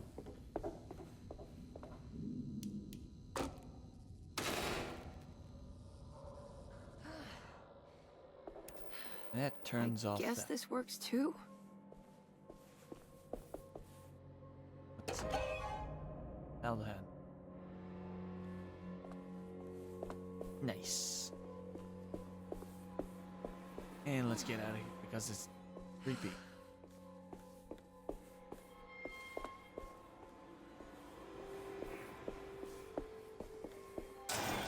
Oof. Oh no. Oh no. Oh.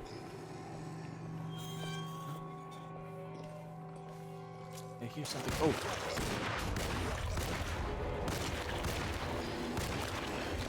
Ow.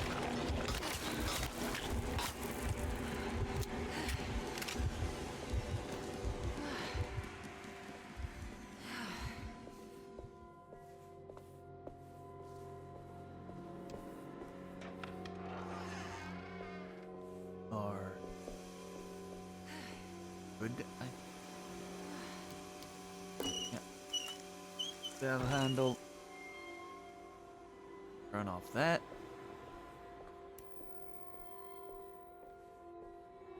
Not sending us back to Detto yet. Jeremy? Oh, there you are.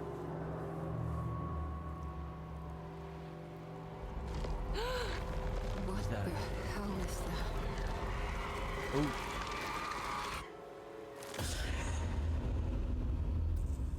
What? There was a dead body in here. Did I just imagine that?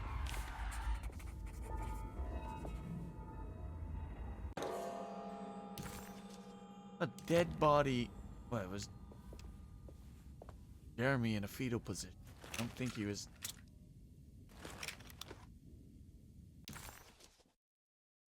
Hey. The body of Deseto's clerk transformed into some eye-clad abomination before he suddenly disappeared. Surely it was all in her head. A horrible vision planted by the dog man.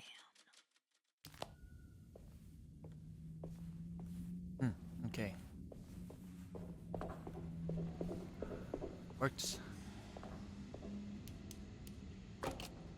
Plate.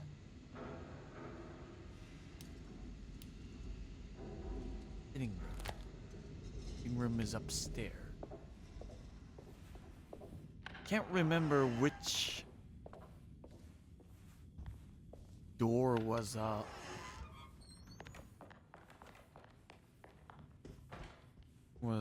open with this thing. Palette knife. This one? It's wet shut. Yep. It Go. worked. Now it's open. That takes us to...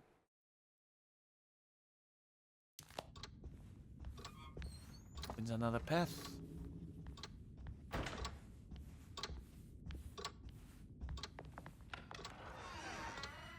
Whoa.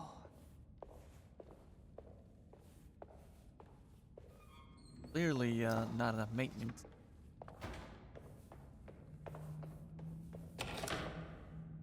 Opens that. That takes you to this hallway.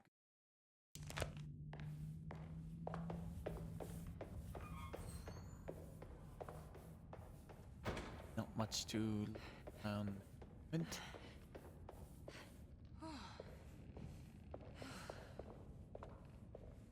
It was like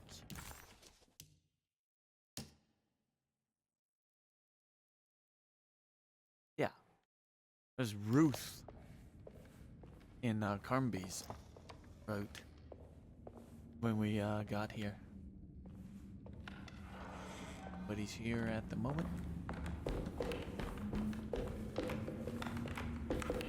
Downstairs.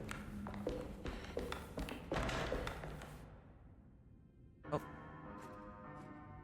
Grace.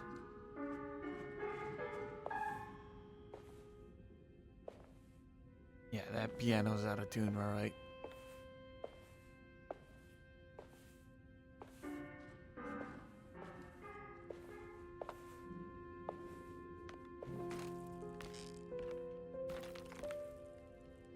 Do you teach piano as well?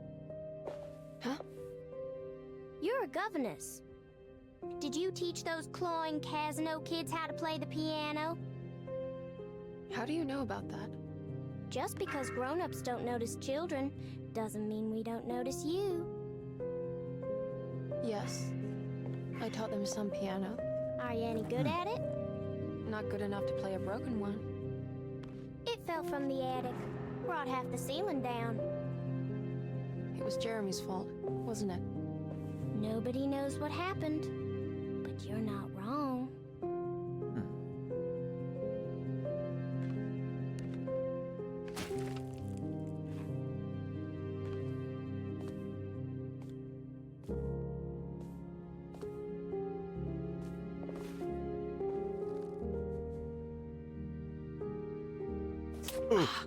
What are you doing? What'd you do that for?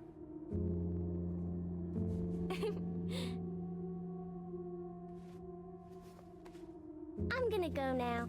See you around.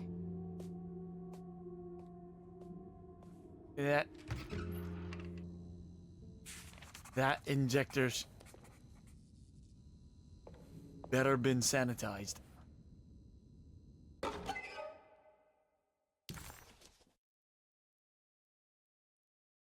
Oh. I do not like the combinations. As the world moved into the new decade, America was spiraling into a maelstrom of debt, drought, and death. It was called the Great Depression, and ruined many families. It was a fitting name, for poverty also breeds madness through desperation. Jeremy was of course no such victim, for he already witnessed the darkness within.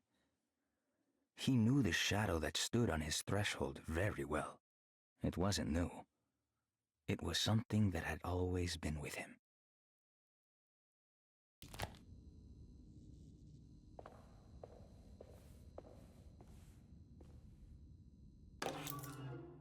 Oh, medicine box key.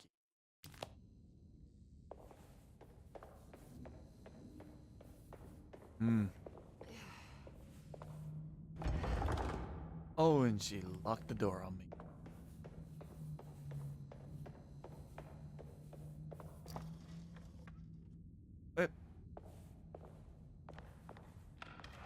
On Carmby's side, Grace was being weird. I need the key.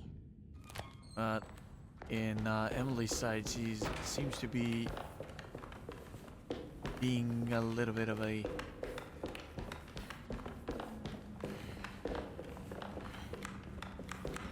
I was trying to say she's being a little shit. Well, twice. Saying little twice in the same sentence. Felt a little bit weird. Never mind that. Now that we got everything we need here, we just have to head to the sitting room.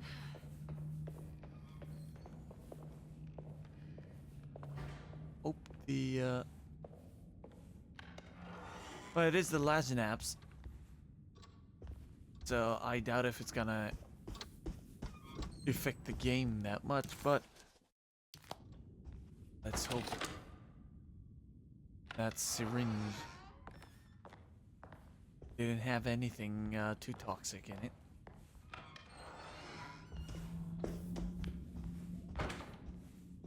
If she actually injected us with air, that would be a different problem.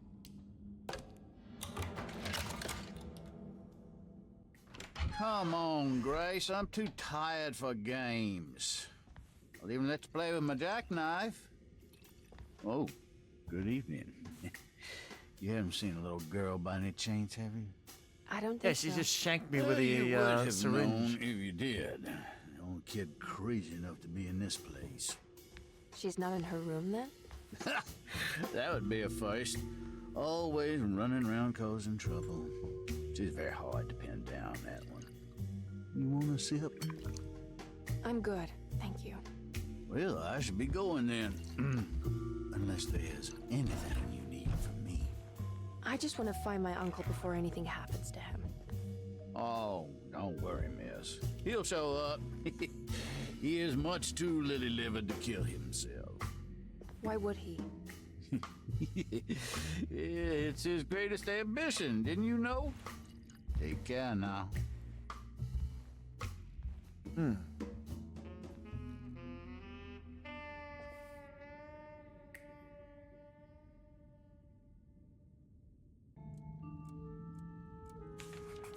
I like how the hints that these characters give out is more based on the characters themselves than the setting, where, you know, he explained about the festival to Carnby.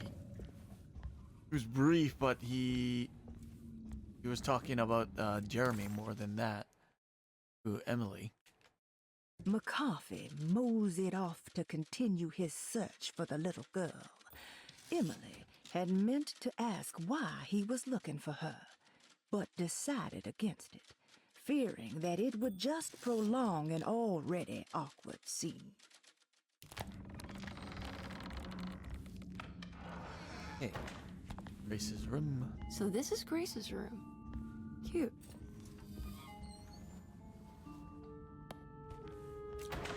Define cute.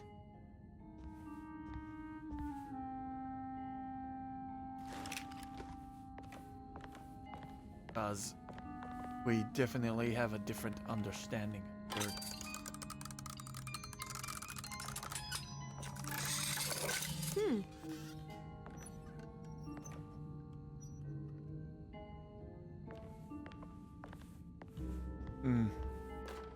Just gonna leave it there. Don't you worry, Grace. Go play your game, bleat and bellow with the others. I won't be jealous. There will be more masquerades. However, I would love it if you would finish my mask for the feast. With love, Ruth. Okay. Mask, where we failed to pick up in the last play. Writer's room. This must be the great Cassandra Beauregard's room. I'm not sure what I expected. Maybe something more extravagant?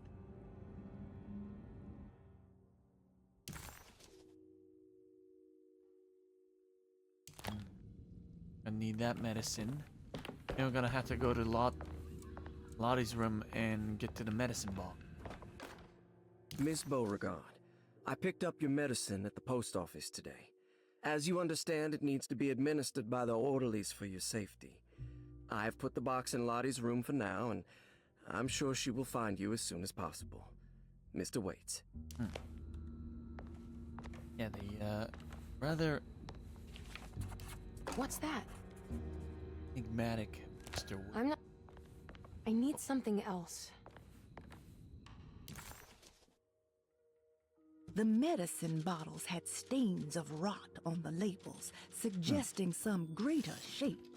They just needed to be put in the right order. But for what purpose? This right here. It's gonna quickly go to Lottie's room There's something missing. and get to the medicine box.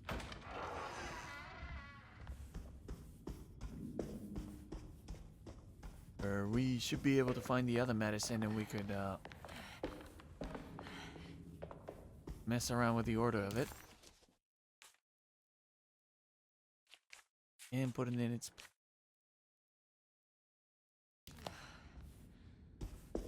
just on the other side of the section. Let's go.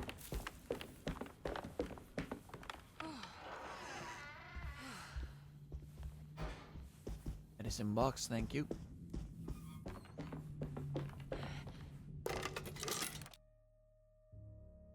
Okay.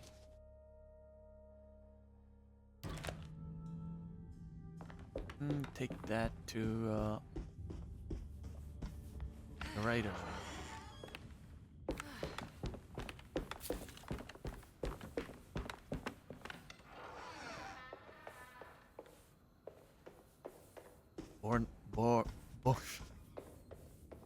can't pronounce anything from it.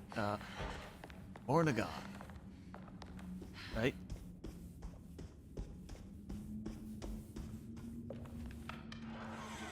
I mean, she turned up dead the first time, when we seen her in Carmby's playthrough. I wonder how she gonna fare this time. Now that we're, controlling Emily.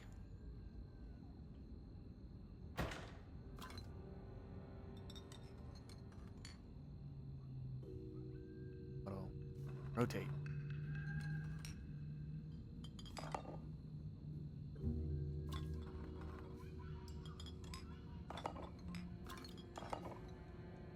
Nope. This way. There you go. Let's write this down. Right? 257. Okay.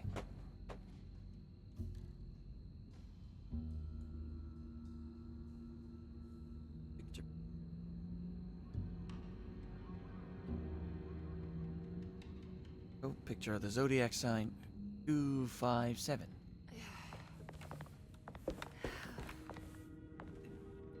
I think I've seen this somewhere. 2 5 7. There we go.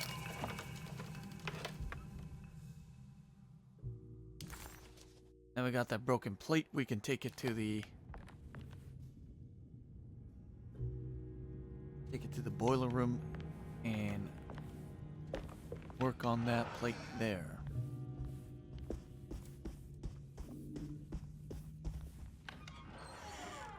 There we got everything. There we go.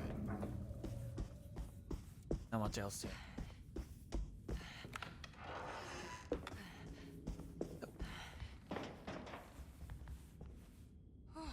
It's too much time.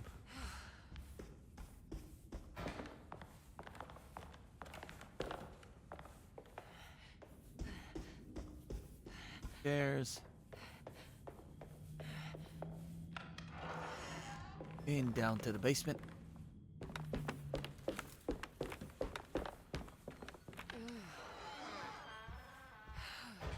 This way.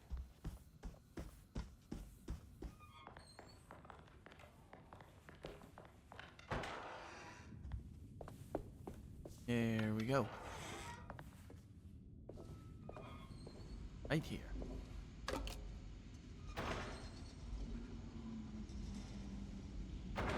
And match it to the third. Anyways, the drawings on our friend Jeremy's book.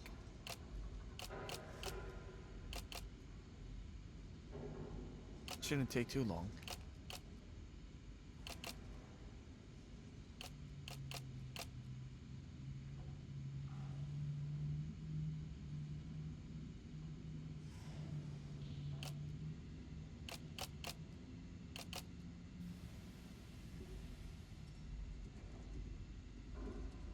Bottom parts.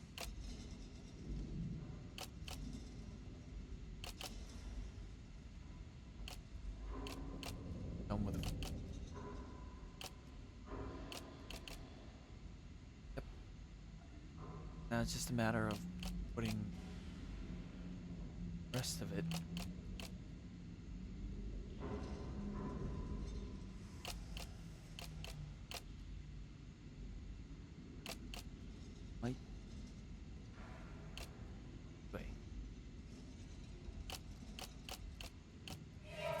Yeah, there we go.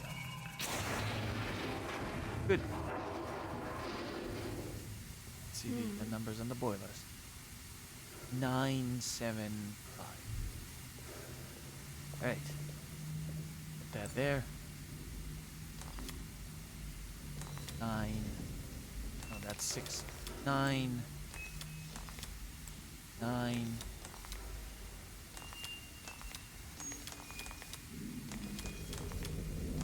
7 and 5. There we go. And that will take us The to... talisman is showing another room. Something is open.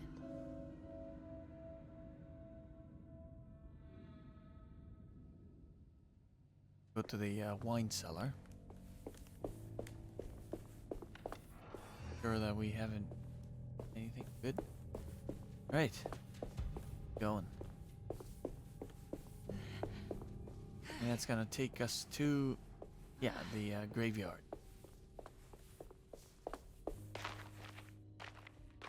It worked.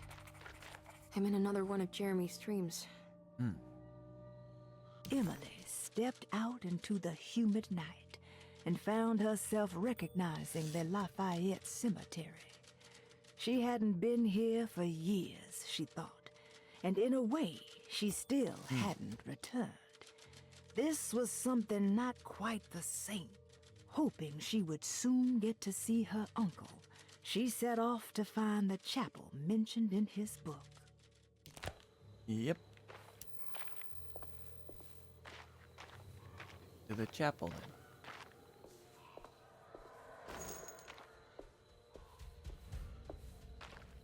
Bullets.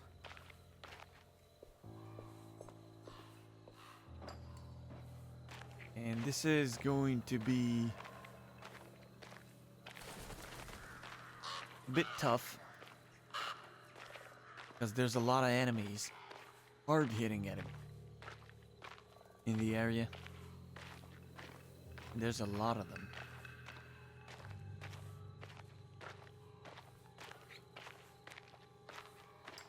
So I am going to stick with the challenge, but if I get killed too many times, it kind of hinders the gameplay for too long. I am going to give up on the challenge and just play it normally. I'm hoping it doesn't come down to that.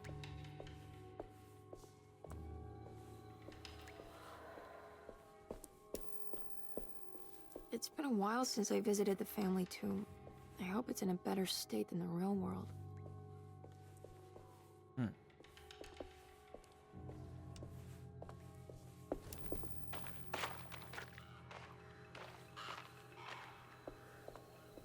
So, this is where they start running into enemies. Oh. Ready?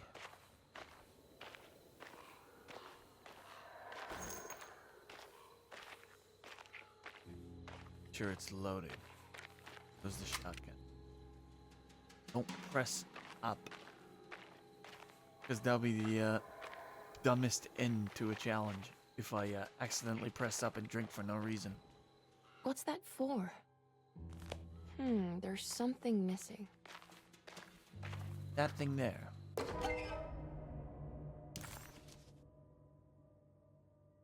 What's this?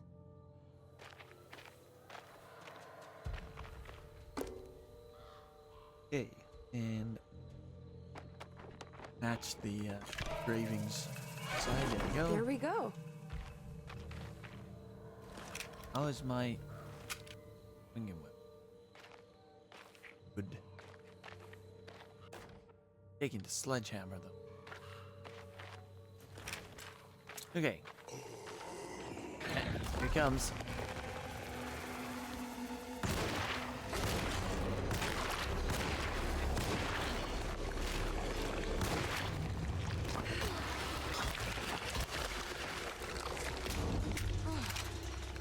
Nice.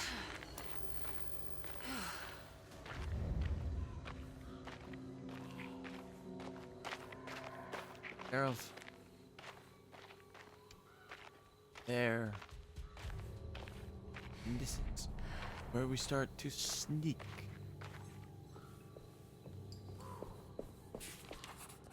Chapel. We're gonna need 2 more of those plates. It was the chapel where Jeremy had promised to mourn the mysterious Perosi. Maybe soon she would be able to talk to her uncle and have him end this madness. She just needed to find a way inside the chapel. Not gonna be easy. Way to chapel. Another.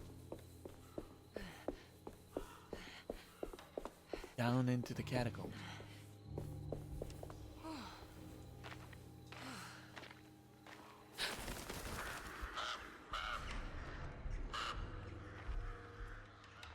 Okay. Here and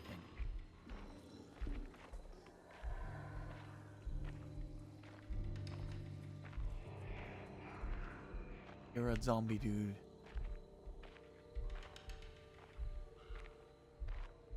Making noises.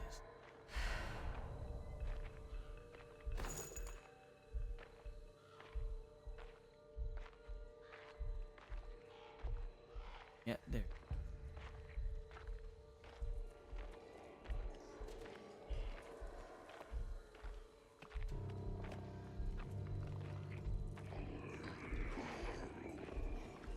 One there.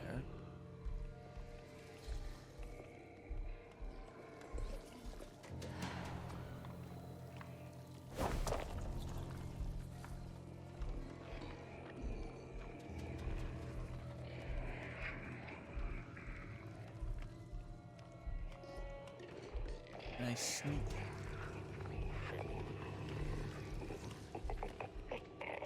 Oh. Yeah, he's still. I'm gonna have to kill him.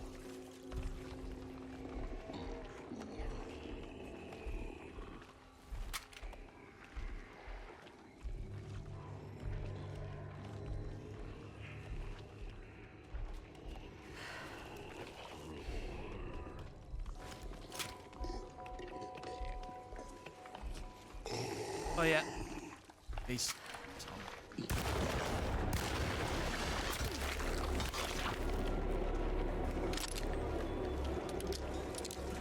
Couldn't tell if I was crouching or not. Oh.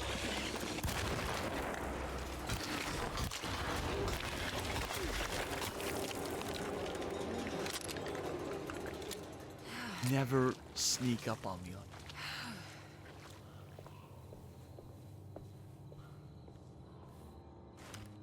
Deserved.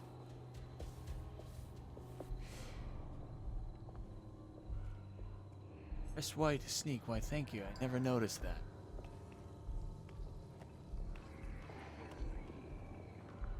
Okay, he obviously knows that I'm here.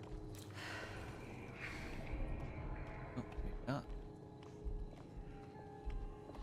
Putting away the shotgun because I want to conserve ammo.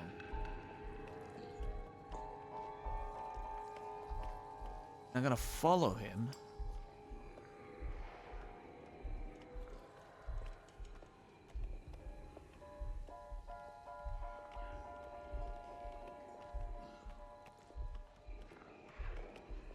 Walking.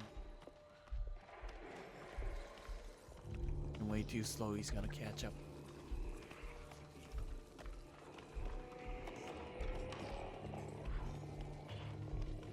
Hide here.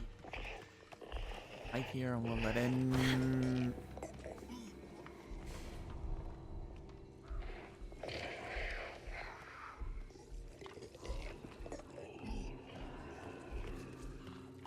How was I not discovered?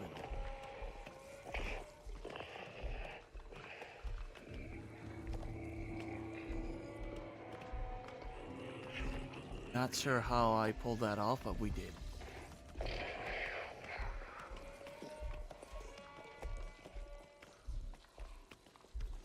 I'm not gonna wait until those guys come back. It's gonna go through here.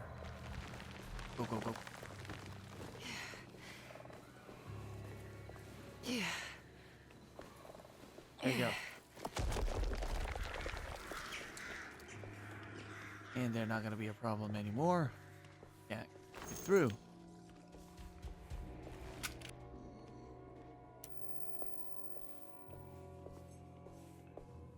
But now we're good.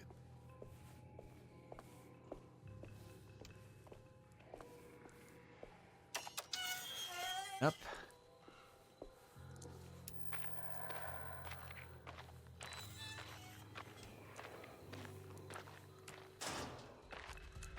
There.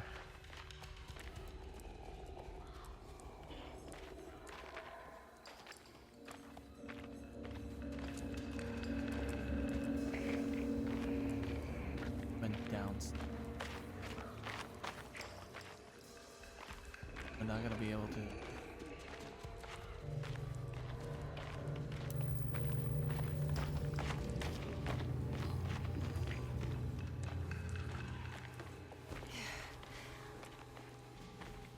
Yeah. I'm gonna need the rosary.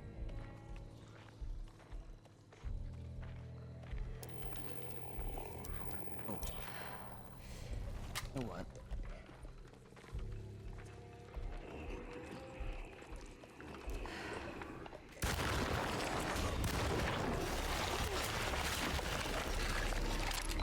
Good.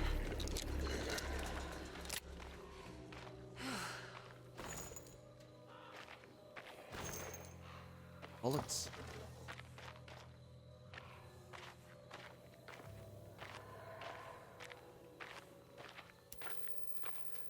Okay.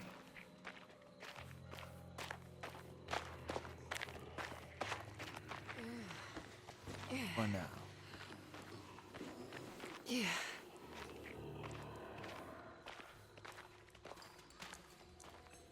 We tried taking pot shots at the guy from the other side of the gap. But we're good. Leave it.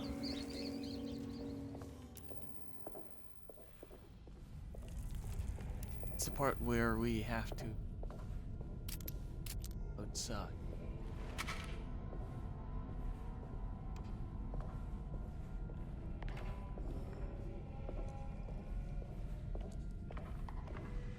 I think it is. Engine with a fresh.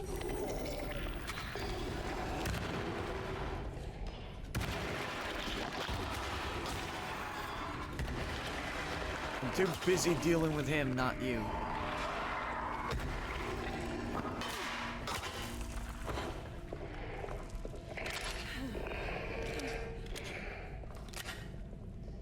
I bug him out. Okay, anyways. And that's dealt with.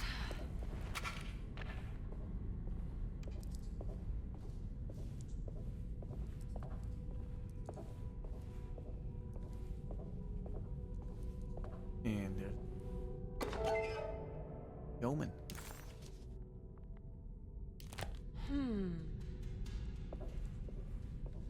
I guess we just head, don't we? Head back.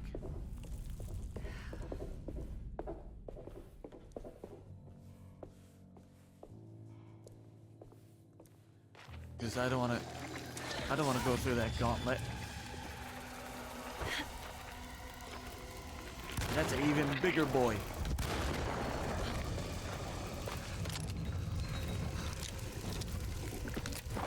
Aye.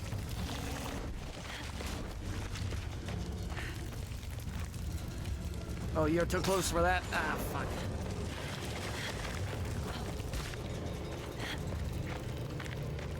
It didn't hurt as much as I thought it would. Where'd the other big guy go?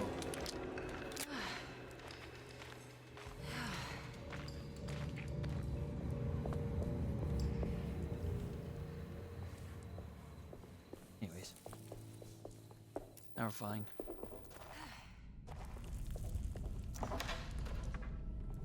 Getting You're getting increasingly dirty, but you don't seem... Right. Oh, never mind. We just came in a circle. So we're gonna have to do the gauntlet anyways. All right. Well, we're not too far down on our health, so we should be able to survive.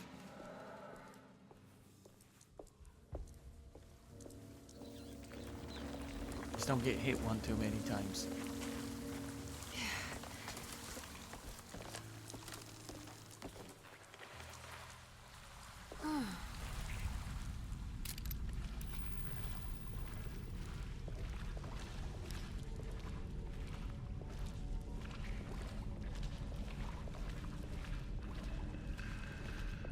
Anything's gonna show up out of the water.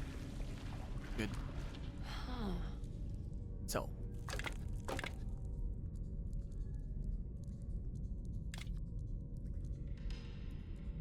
Oh. Wrong button.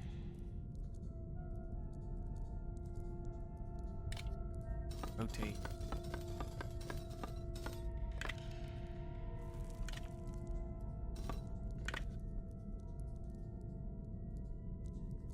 Okay. The other way around.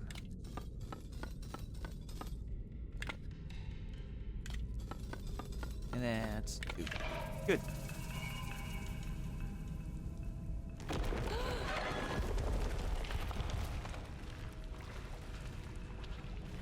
Yeah, we're good. It's that the door behind us broke down. So, what we're gonna have to do is run forward.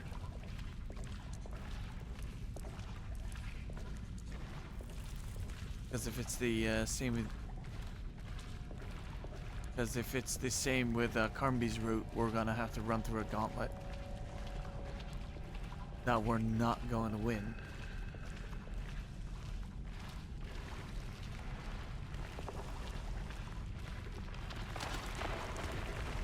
Anything here? Anything useful? Nope. Okay. Get ready for this.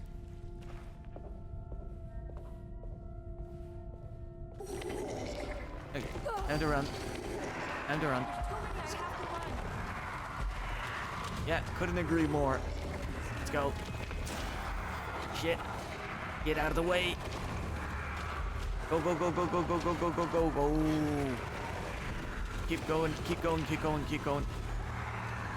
Don't look back. And we're good. Phew.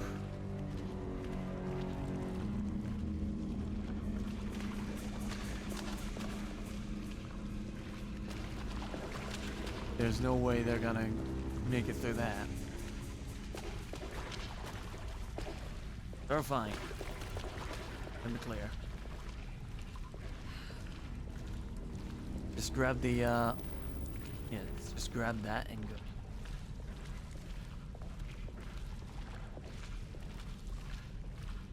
Oink.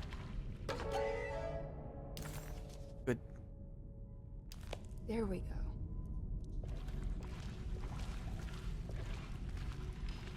Nice.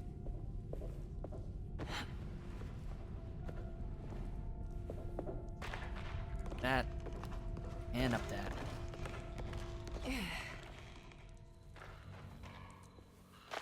I made it out. That you did. So that way is to the chapel. Let's see if the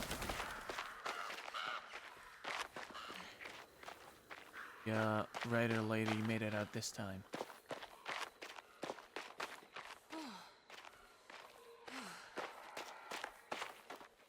Oh God.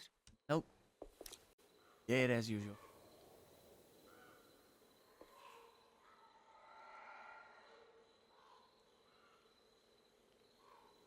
Conjure up author and born in 3930. So who's been writing and narrating the story all the time?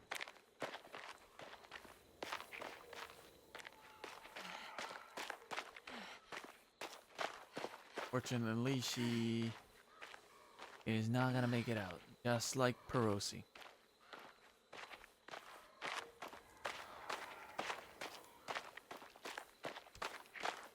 So, go right ahead and open that door and get out of this cemetery. And back to Derceto. Put all there. And figure out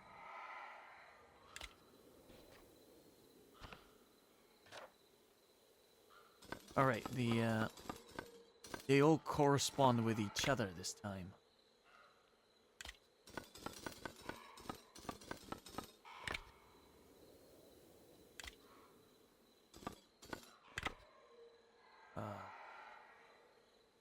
All right.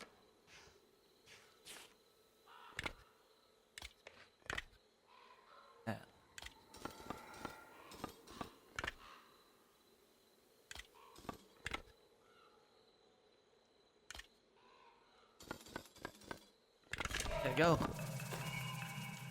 Good.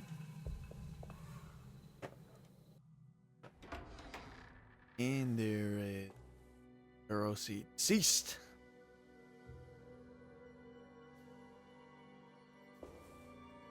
Should be able to find Jeremy here. Plays out simulator. Emily, is that you? Jeremy. What There are you you are. doing here? Well, you sounded so miserable in your letter. I've come to take you away from here. I can't believe I made such a foolish mistake. All I wanted was for you to stay away. What do you mean? I bargained with the Dark Man. A pact to keep New Orleans safe with my own life as tribute. The Dark Man isn't real, Jeremy. There is nothing he can do to hurt you. How do you think any of this is happening? How do you still not trust my words? Fine. Then let me help. Don't be foolish. He will bury you next to me in his sunken temple for an eternity. I don't care. I'll find a way. I have my own talisman, and I know about Tarawea. Oh, wait, don't speak.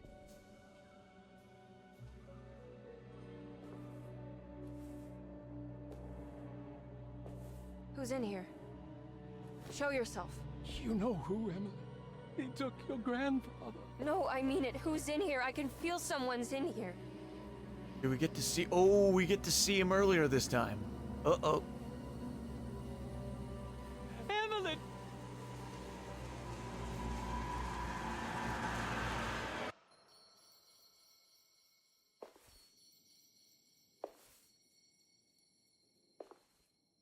Tarawea. Why do you want to go there, Jeremy? Because it's a safe space.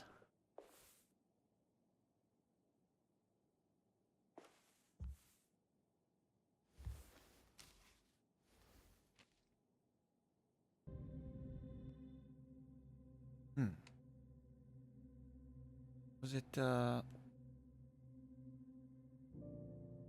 all about again? I've seen so many strange occurrences lately. Memories explode into existence and then burn out like tired glass bulb filaments. Dreamscapes crash down from the stars and sink into the sea. Doors that lead to nowhere and absolutely everywhere at once. With all this reverie, I want to think there's a chance that you found a way to remain alive in some way I cannot fathom. Just like I've learned to navigate with my talisman, maybe you, with all your knowledge, you somehow knew a way to find me again, perhaps in Tarawea. Oh, my love, Jeremy. Yeah, luggage key, that's for Jeremy's luggage. I need to find out more about Jeremy's pact with the Dark Man. He meant to go to Tarawea. Maybe there is something there that would help. She was beautiful. I wonder what happened to her. Ferruce's fate remained a mystery to Emily. Was she a part of Jeremy's story, or did she maybe have her own? Ended up never figuring out, did we?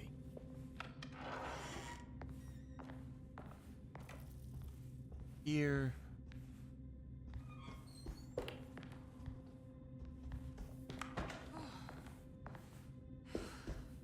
Room. And oh, that. What do we got? Okay, Barlow lens. It's a telescope lens. Oh, why would he lock it in here? Jeremy had found a way to enter Tarawea, but he wasn't allowed to go. He knew deep down that it was impossible for him to cross that threshold. Instead, he hoped that Perosi would go in his place and burn his library to the ground so he could start again. But she never got the chance. Perosi had her own problems, her own demons, and she died suddenly one day without warning. Holding the telescope lens in her hands, Emily suspected what it was. At least a part of the key to that paradise Jeremy so desperately wanted to see. Curious what she would find, she felt eager to put the lens to use. Okay, go to the telescope. That particular puzzle is going to be a bit difficult because it requires a lot of fine-tuning. Let's hope we can get it solved in a not too long of a time frame. Alright, let's give it a try.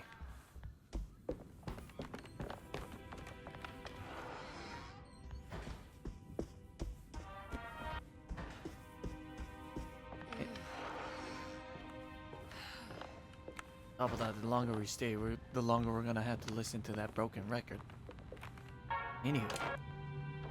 Okay.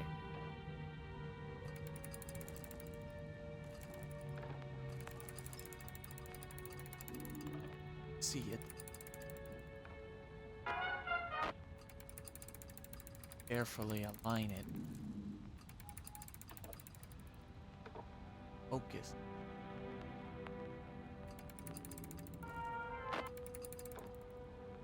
Too far. If we do it right, we're supposed to be able to see the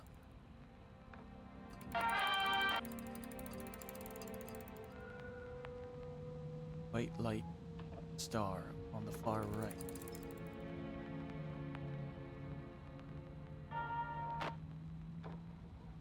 So until we do, we're gonna have to find it and centering it properly. Align these three.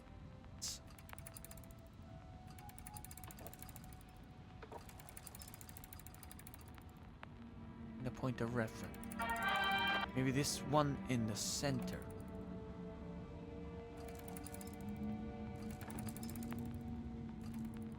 In and out.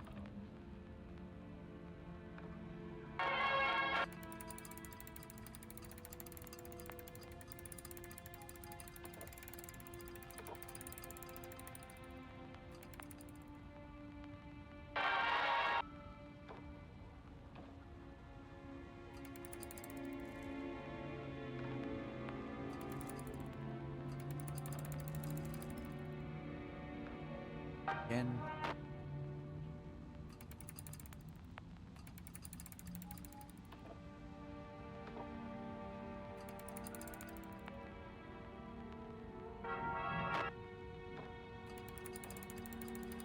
And none of the stars on the far side are being aligned.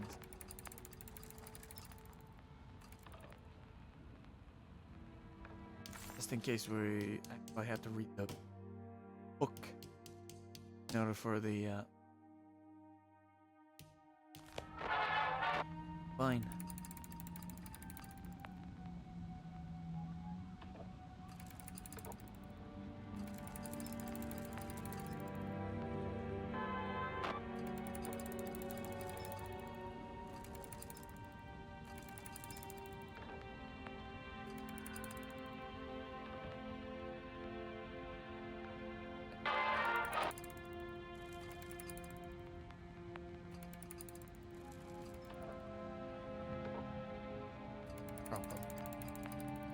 Hmm.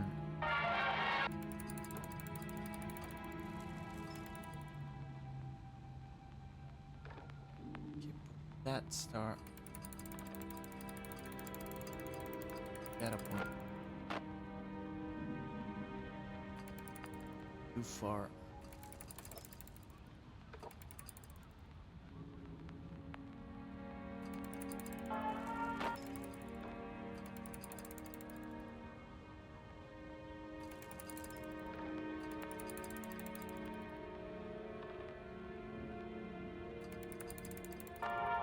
Hmm.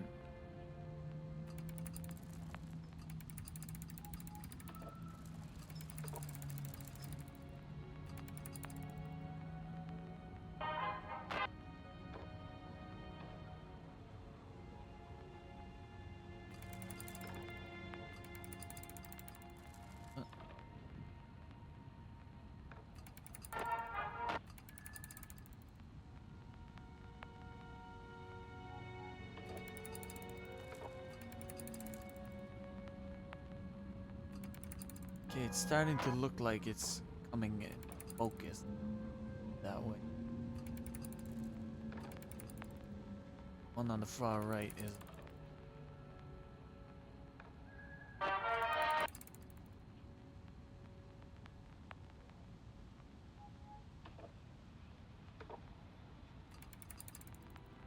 Oh.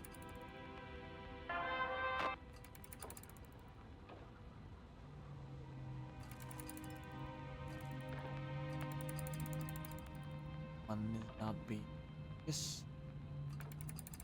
Everything is out of focus. I can see the light. Light's a lot clearer now. Oh. Matter of looking for that one particular star that shows up on the far right. Oh yeah. So I see it. See it. It's a little bit more.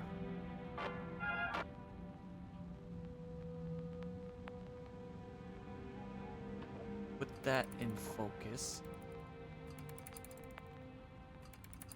A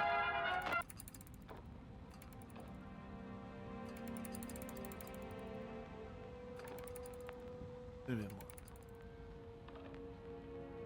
See it.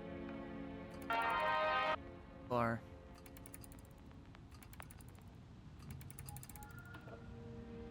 More adjusting.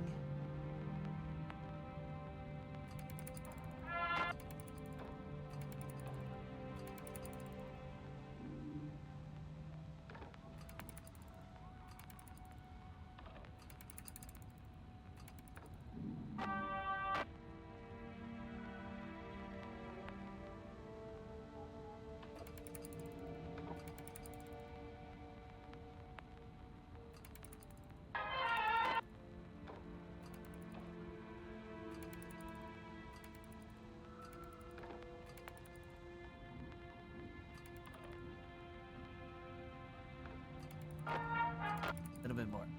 A little bit more. And it's in the margin, within the margin of difference, isn't it? More?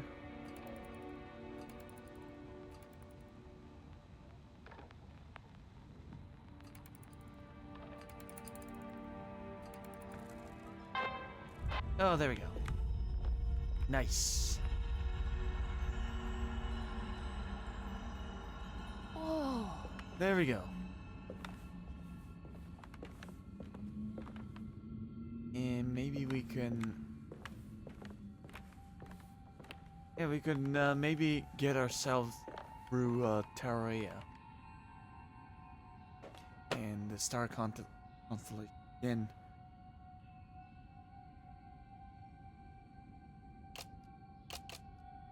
Quickly make that adjustment.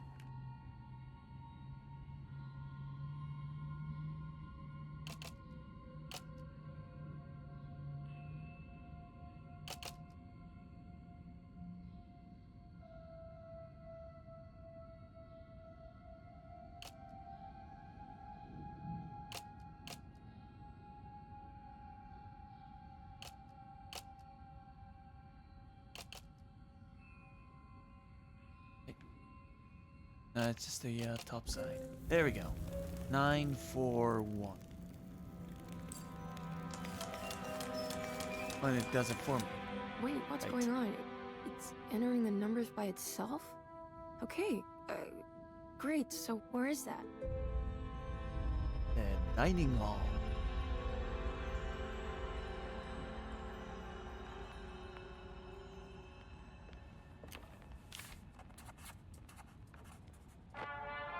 Was this dream of Terrawea without a catch? A place for rest and comfort.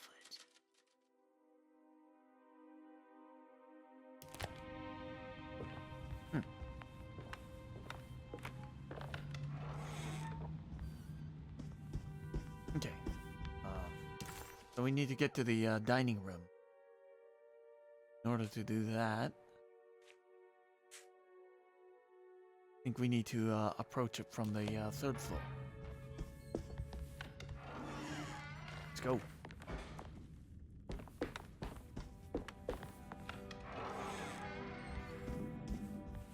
Haven't seen much of Carnby, actually. Kind of remember Emily showing up more during Carnby's playthrough, but this time around, not much so.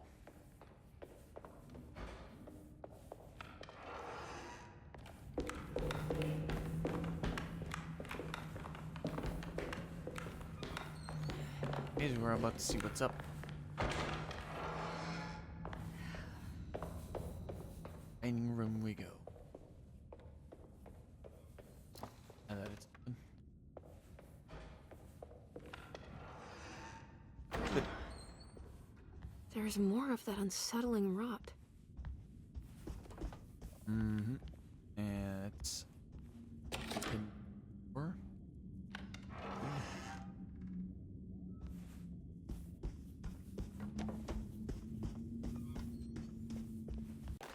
And go through. On the commonplace of evil,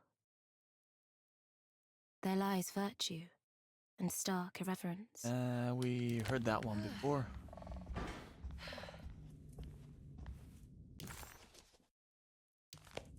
Good.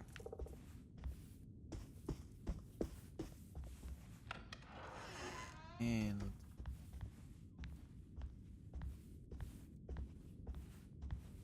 where to next?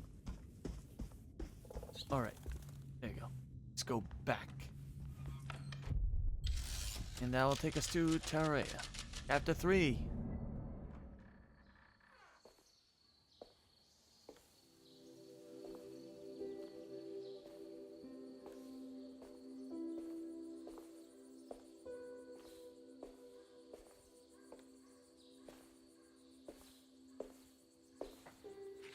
You should not have come, Emily. How do you know my name? Have we met? In a manner of speaking. As a manifestation of Yermi's deepest desires, I am to you unfamiliar. Yet I know of you.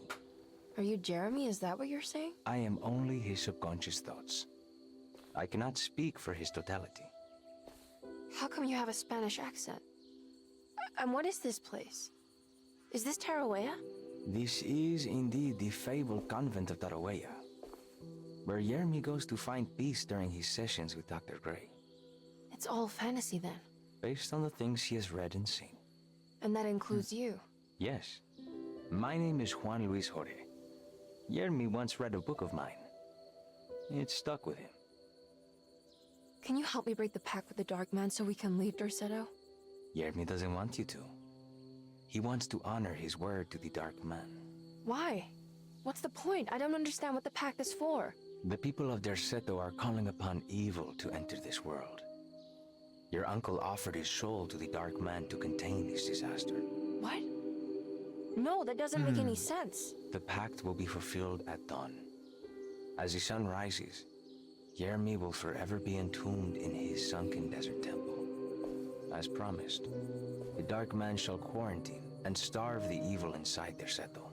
What about all the patients and the staff? They will not stand a chance. That's unacceptable. How could Jeremy agree to this? Desperation, of course. Jeremy did not choose martyrdom lightly. Well, nothing is lost yet. I'm sure I can find a way to break the pact and save Jeremy. And hopefully the people at Derceto. What even is this evil you're talking about? I don't know much. I think some nightmarish entity from the bayou. We'll just have to deal with that later. First, I have to get Jeremy out of his deal. What? Did you run out of arguments? You're actually quite inspiring, Miss Emily. If we put Jeremy's feelings aside, I would have to say I agree with you. Really? You might just be able to save the old man from himself. I think you should take a look in the convent library. Try to find the truth about Jeremy's relationship with the Dark Man. Okay.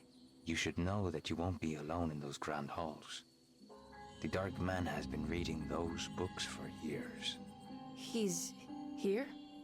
You'll have to be very careful. Of course. I can be careful. Good luck, Miss Emily.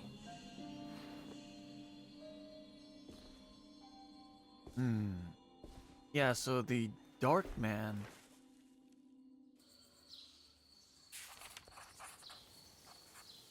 Still have no idea what or who the Dark Man is. As much as Emily wanted to soak in the comfort of Jeremy's dream and take a seat next to Juan under his Bodhi tree, she knew she couldn't stay. She had to visit the library and find information about Jeremy and his first meeting with the Dark Man.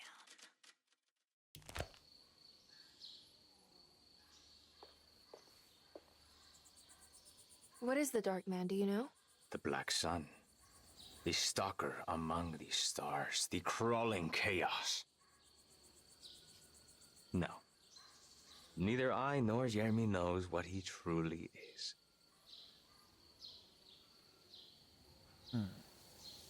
I'm worried this is how it starts. That this is just madness enveloping me. I'm sorry. There is no compelling answer I can give you to dispel such doubts. Well, I've put this off long enough. Take care, Juan. You too, Miss Emily. I will cross my fingers and hope for the best.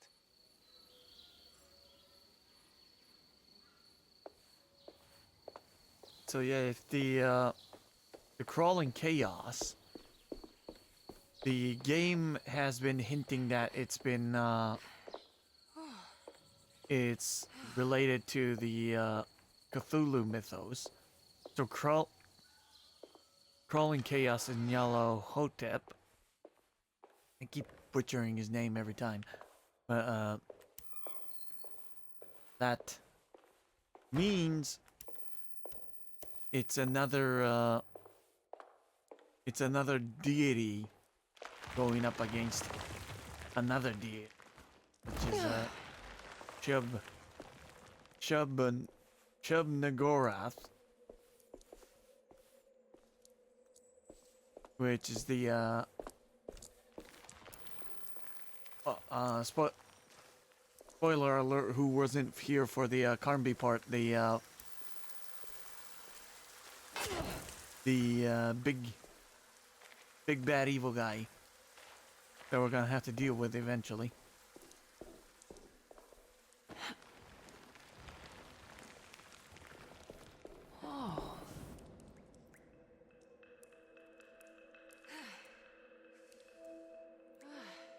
Something tells me I shouldn't be running around too much because it breaks this. It gets me stuck into things and Kind of makes the cutscenes a little bit awkward because she's clearly was supposed to be staring at that. She was staring at the wall.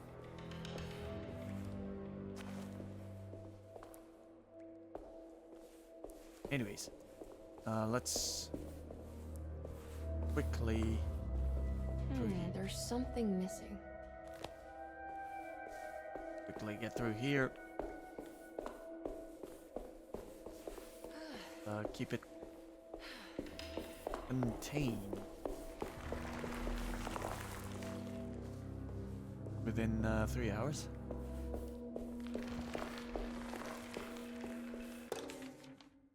The great library was endless, beautiful, and terrible. We read this clue before as well, so we're just gonna skip it.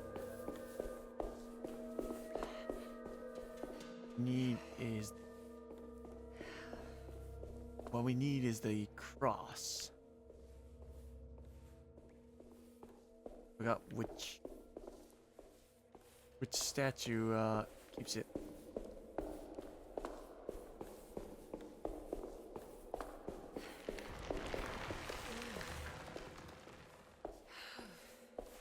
Don't have to find it. Yeah, there it is.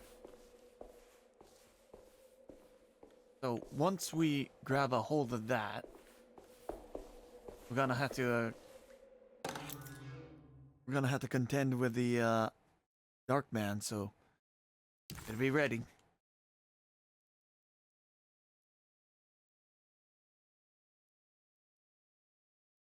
Right. Here we go.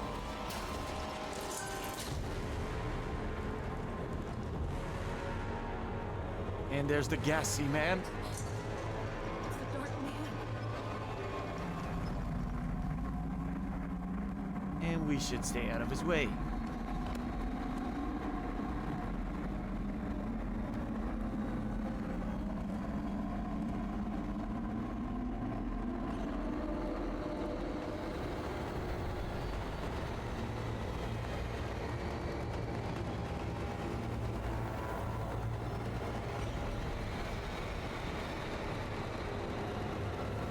Go upstairs. Upstairs.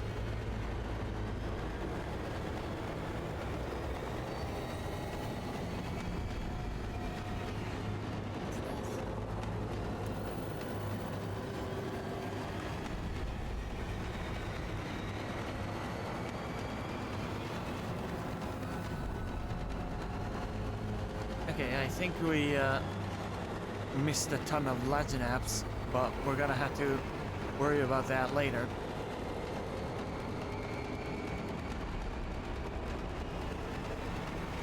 Because we got bigger problems to worry about.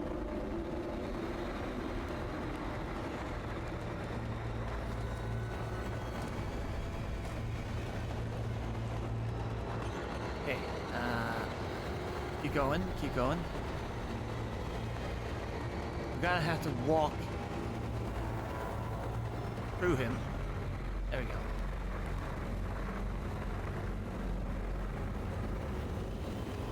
Go away. Oh, we're stuck. That's bad. That's worse. There we go. That. And where's the ladder?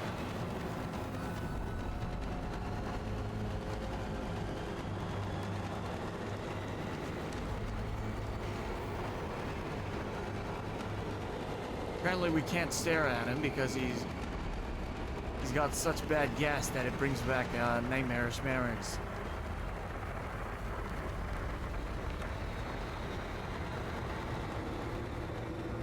Now that he's here, we're gonna have to circle around him.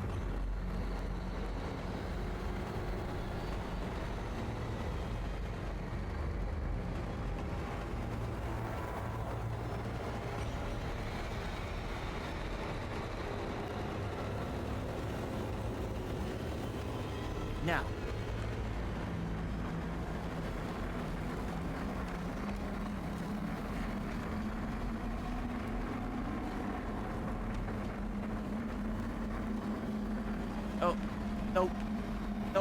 stuck in the terrain again. There we go. Up we get.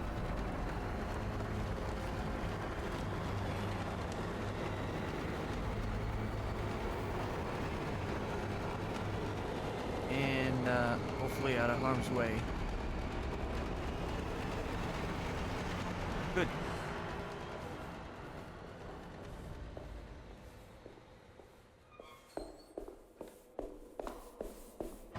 Oof. And we're done.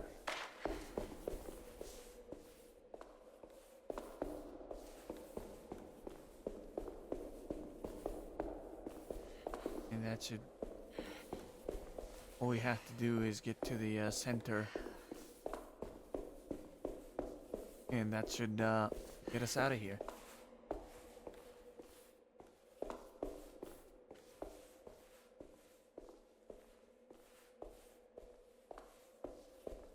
I wonder if he's gone for good and we could go get the Laznaps downstairs.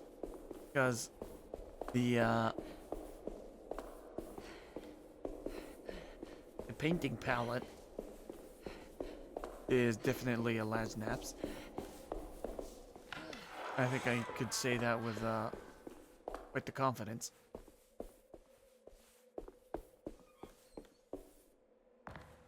So let's go ahead. Please don't come back.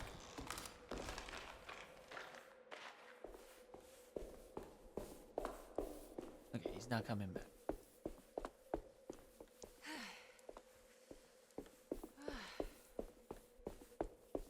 I was just gonna go to that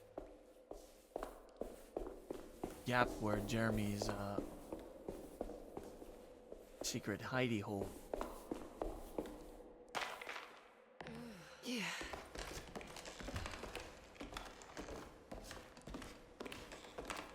Have a look there, and if we can't find anything, we'll just go back and finish this area, and then we'll call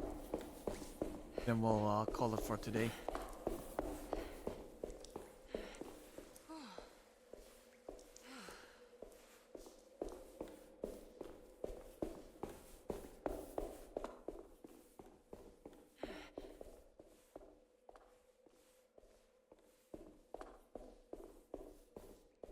Stairs.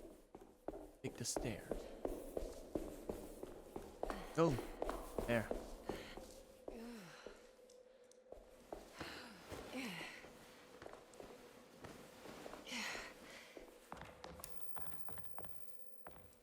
Allow myself in.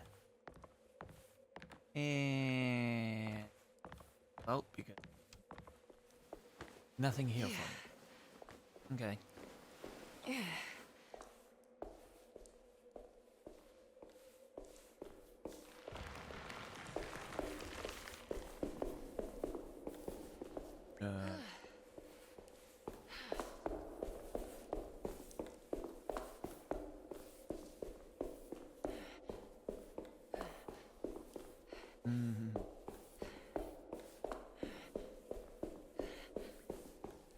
Ladder up here.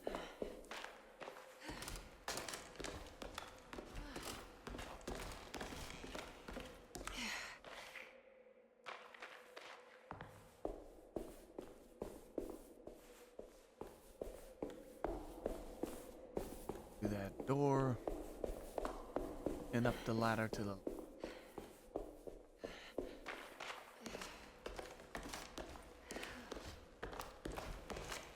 Good. Yeah. And we're almost there. There to the end. Just gotta get to that box.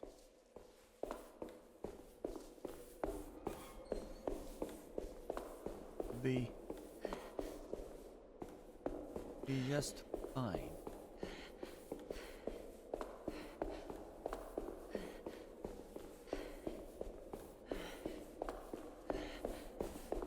Good. That.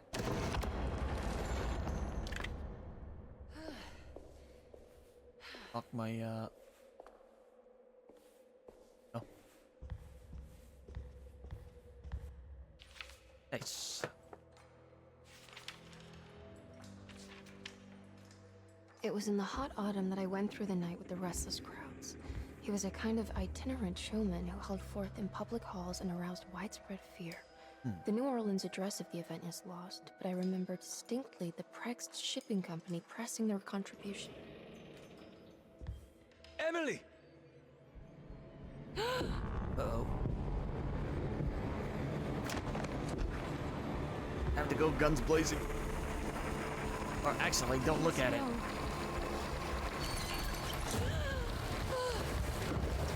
I hope you found what you were looking for, Emily. I fear there is no going back. He's in my head, Juan. His breath replacing mine.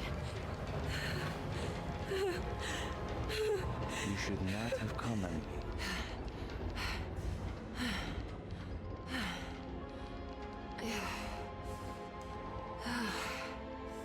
Oh, and he's gone.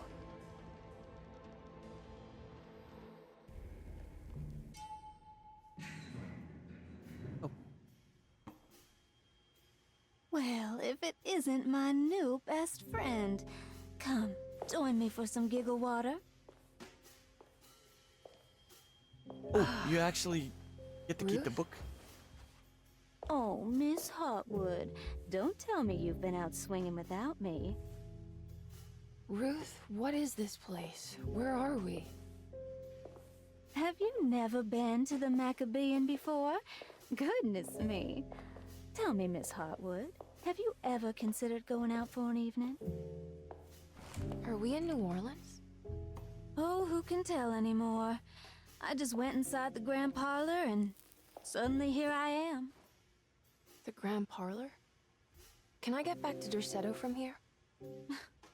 Are you sure you want to? We could stay here and drink the night away. How about a gin fizz?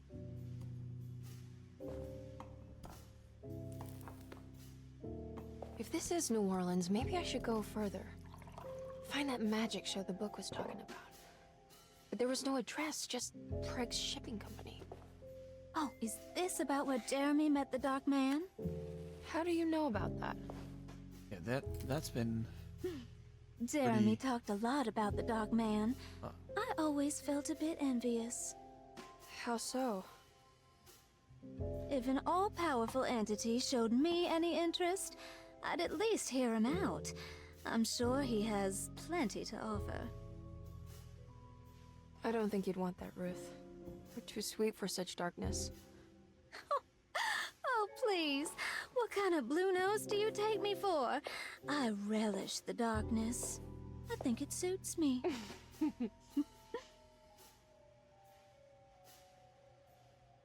You don't happen to know how to find the Prext Shipping Company, do you?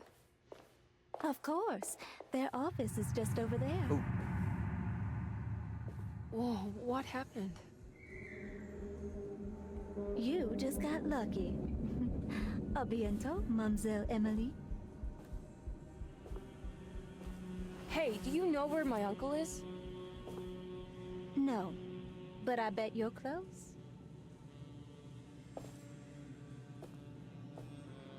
That's one thing I never understood about Ruth, is that she looks like she knows a lot more than she gives off.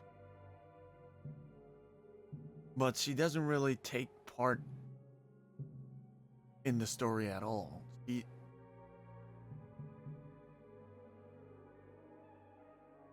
She obviously knows much more than just the rest of the characters in Derceto, but never gives that away. I don't know. Curious.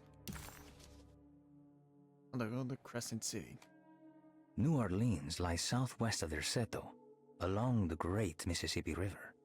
Its old town, the French Quarter, or the Vieux Carré, is home of the proud and often rich Creoles. Wrapped around this center, you will find a large and eclectic city full of people, including the most mundane dock workers, reckless gangsters, jazz-crazed flappers, and of course, the mysterious voodoo people. At night, you can stand on the lakeside of Derceto and watch New Orleans glow like embers on the horizon.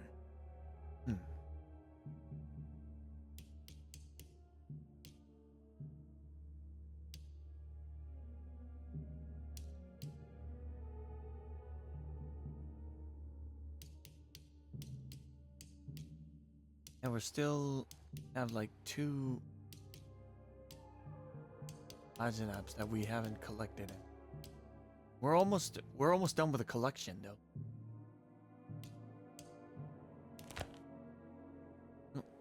It was in the hot autumn that I went through the night with the restless crowds to witness the enigmatic Black Pharaoh. He was a kind of itinerant showman who held forth in public halls and aroused widespread fear wherever he performed. It was the sort of thrills my father sought out, especially if there was a promise of electrical trickery. The Nolan's address of the event is lost, but I remember distinctly the Prext Shipping Company pressing their contribution in the morning papers. There were rumors of an Egyptian sarcophagus being a part of the act, something which kept me wondering how they had carried that up the seemingly endless stairs. The details of the showman's performance have almost been entirely replaced by dread. The kind that numbs and hides the terror of something unbearable. What is certain is that ever since that night, I can't remember a single day passing without seeing or sensing the presence of a dark man.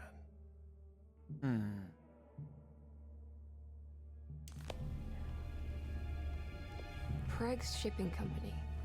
According to the book in the Great Library, they assisted a showman performing somewhere in New Orleans. It's somehow connected to Jeremy's introduction to the Dark Man.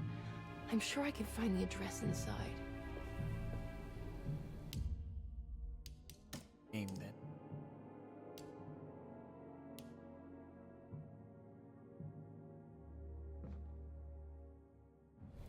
And we're just gonna we're going to leave it here now that we made it through Arawea. So, yeah, so far there are much more clues in a different nature than when we first started as Carnby. More focused on the character than the settings in that kind of surrounds Derceto. Might be able to have a further look into what all of this is all about. But the rest is gonna have to wait until next week. I don't think this playthrough is gonna be as long as Carnby's, because we're basically so far as the fight in the puzzles are concerned, we're kind of blazing through it because we've been through it once. But the rest of the story is yet to be unfolded, and I'm looking forward to see how it turns out next time. So, thanks for stopping by, and if you liked it, consider following the channel, and also consider following the YouTube channels in the links. And next stream we'll be continuing Penumbra, and I'm hoping that we're somewhere near. I suspect we're somewhere near the end. We've been through, and we're coming close to the guy who's been giving us hints in that particular game. Usually means we're coming close to the end. But anyways, after that, next week we're gonna be coming back to Alone in the Dark. So come check that out too. Again, thanks for stopping by, and we'll see you next stream. Peace.